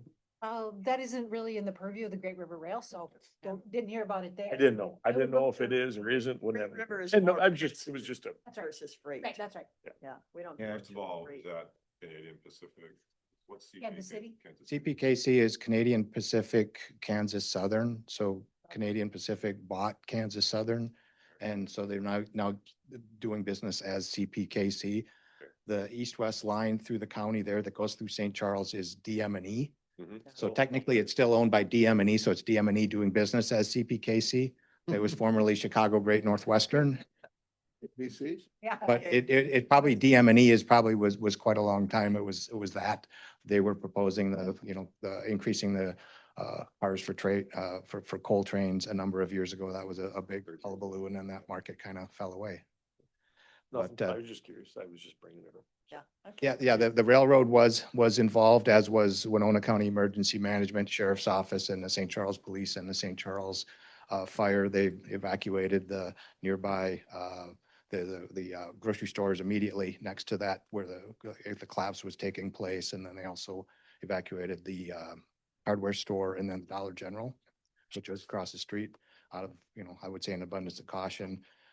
Basically evaluated things, took it down, got the tracks cleared off and moved on. Okay. Ultimately, no one Well, was hurt. But you're here, is there any with, because this is primarily passenger, but is there any plans for any crossing upgrades throughout the county? I know a couple years ago, we did something out by the Utica shop significantly. Is there any? There is one on this rail line, right at the very west edge of Winona County, west of the fairgrounds. There's a crossing right there. That one is slated to get gates and lights. Okay. I think that's scheduled for this summer, possibly next That's not summer. 14, it's actually in city. It's a city street. City Street, okay. It Yeah. goes north-south there between Highway 14 and then the road that runs behind the fairgrounds, which used to be a county road, no longer Okay, is. just curious. In addition to that, the option with the east end with the overpass, that's still a ways away, right? That's primarily a city issue, right? Yeah, I don't see that ever happening. It's No, super but that- expensive. They'll tie it in with the police and fire, make it a $200 million project. Well, they were talking about it a number of Yeah. years ago Yeah, because just- then there was federal money to do it. Yep. Nonetheless, it was Okay. still pretty dang. I'm waiting for roundabouts in the trains, you know? There you They have go. them in the big cities. Let's put a roundabout. Motion to adjourn. Yeah, is there a second? Second. Second. Okay, motion by Commissioner Elsing, seconded by Commissioner Olson to adjourn this meeting. Any further discussion? Hearing none, all those in favor, please signify by saying aye. Aye. Is anyone opposed? We are adjourned. So where are we putting the lighted stop sign? You don't like lighted stop signs. Gonna circle back to your trains, they actually used to have. We did say. Turntable. Yes, yeah,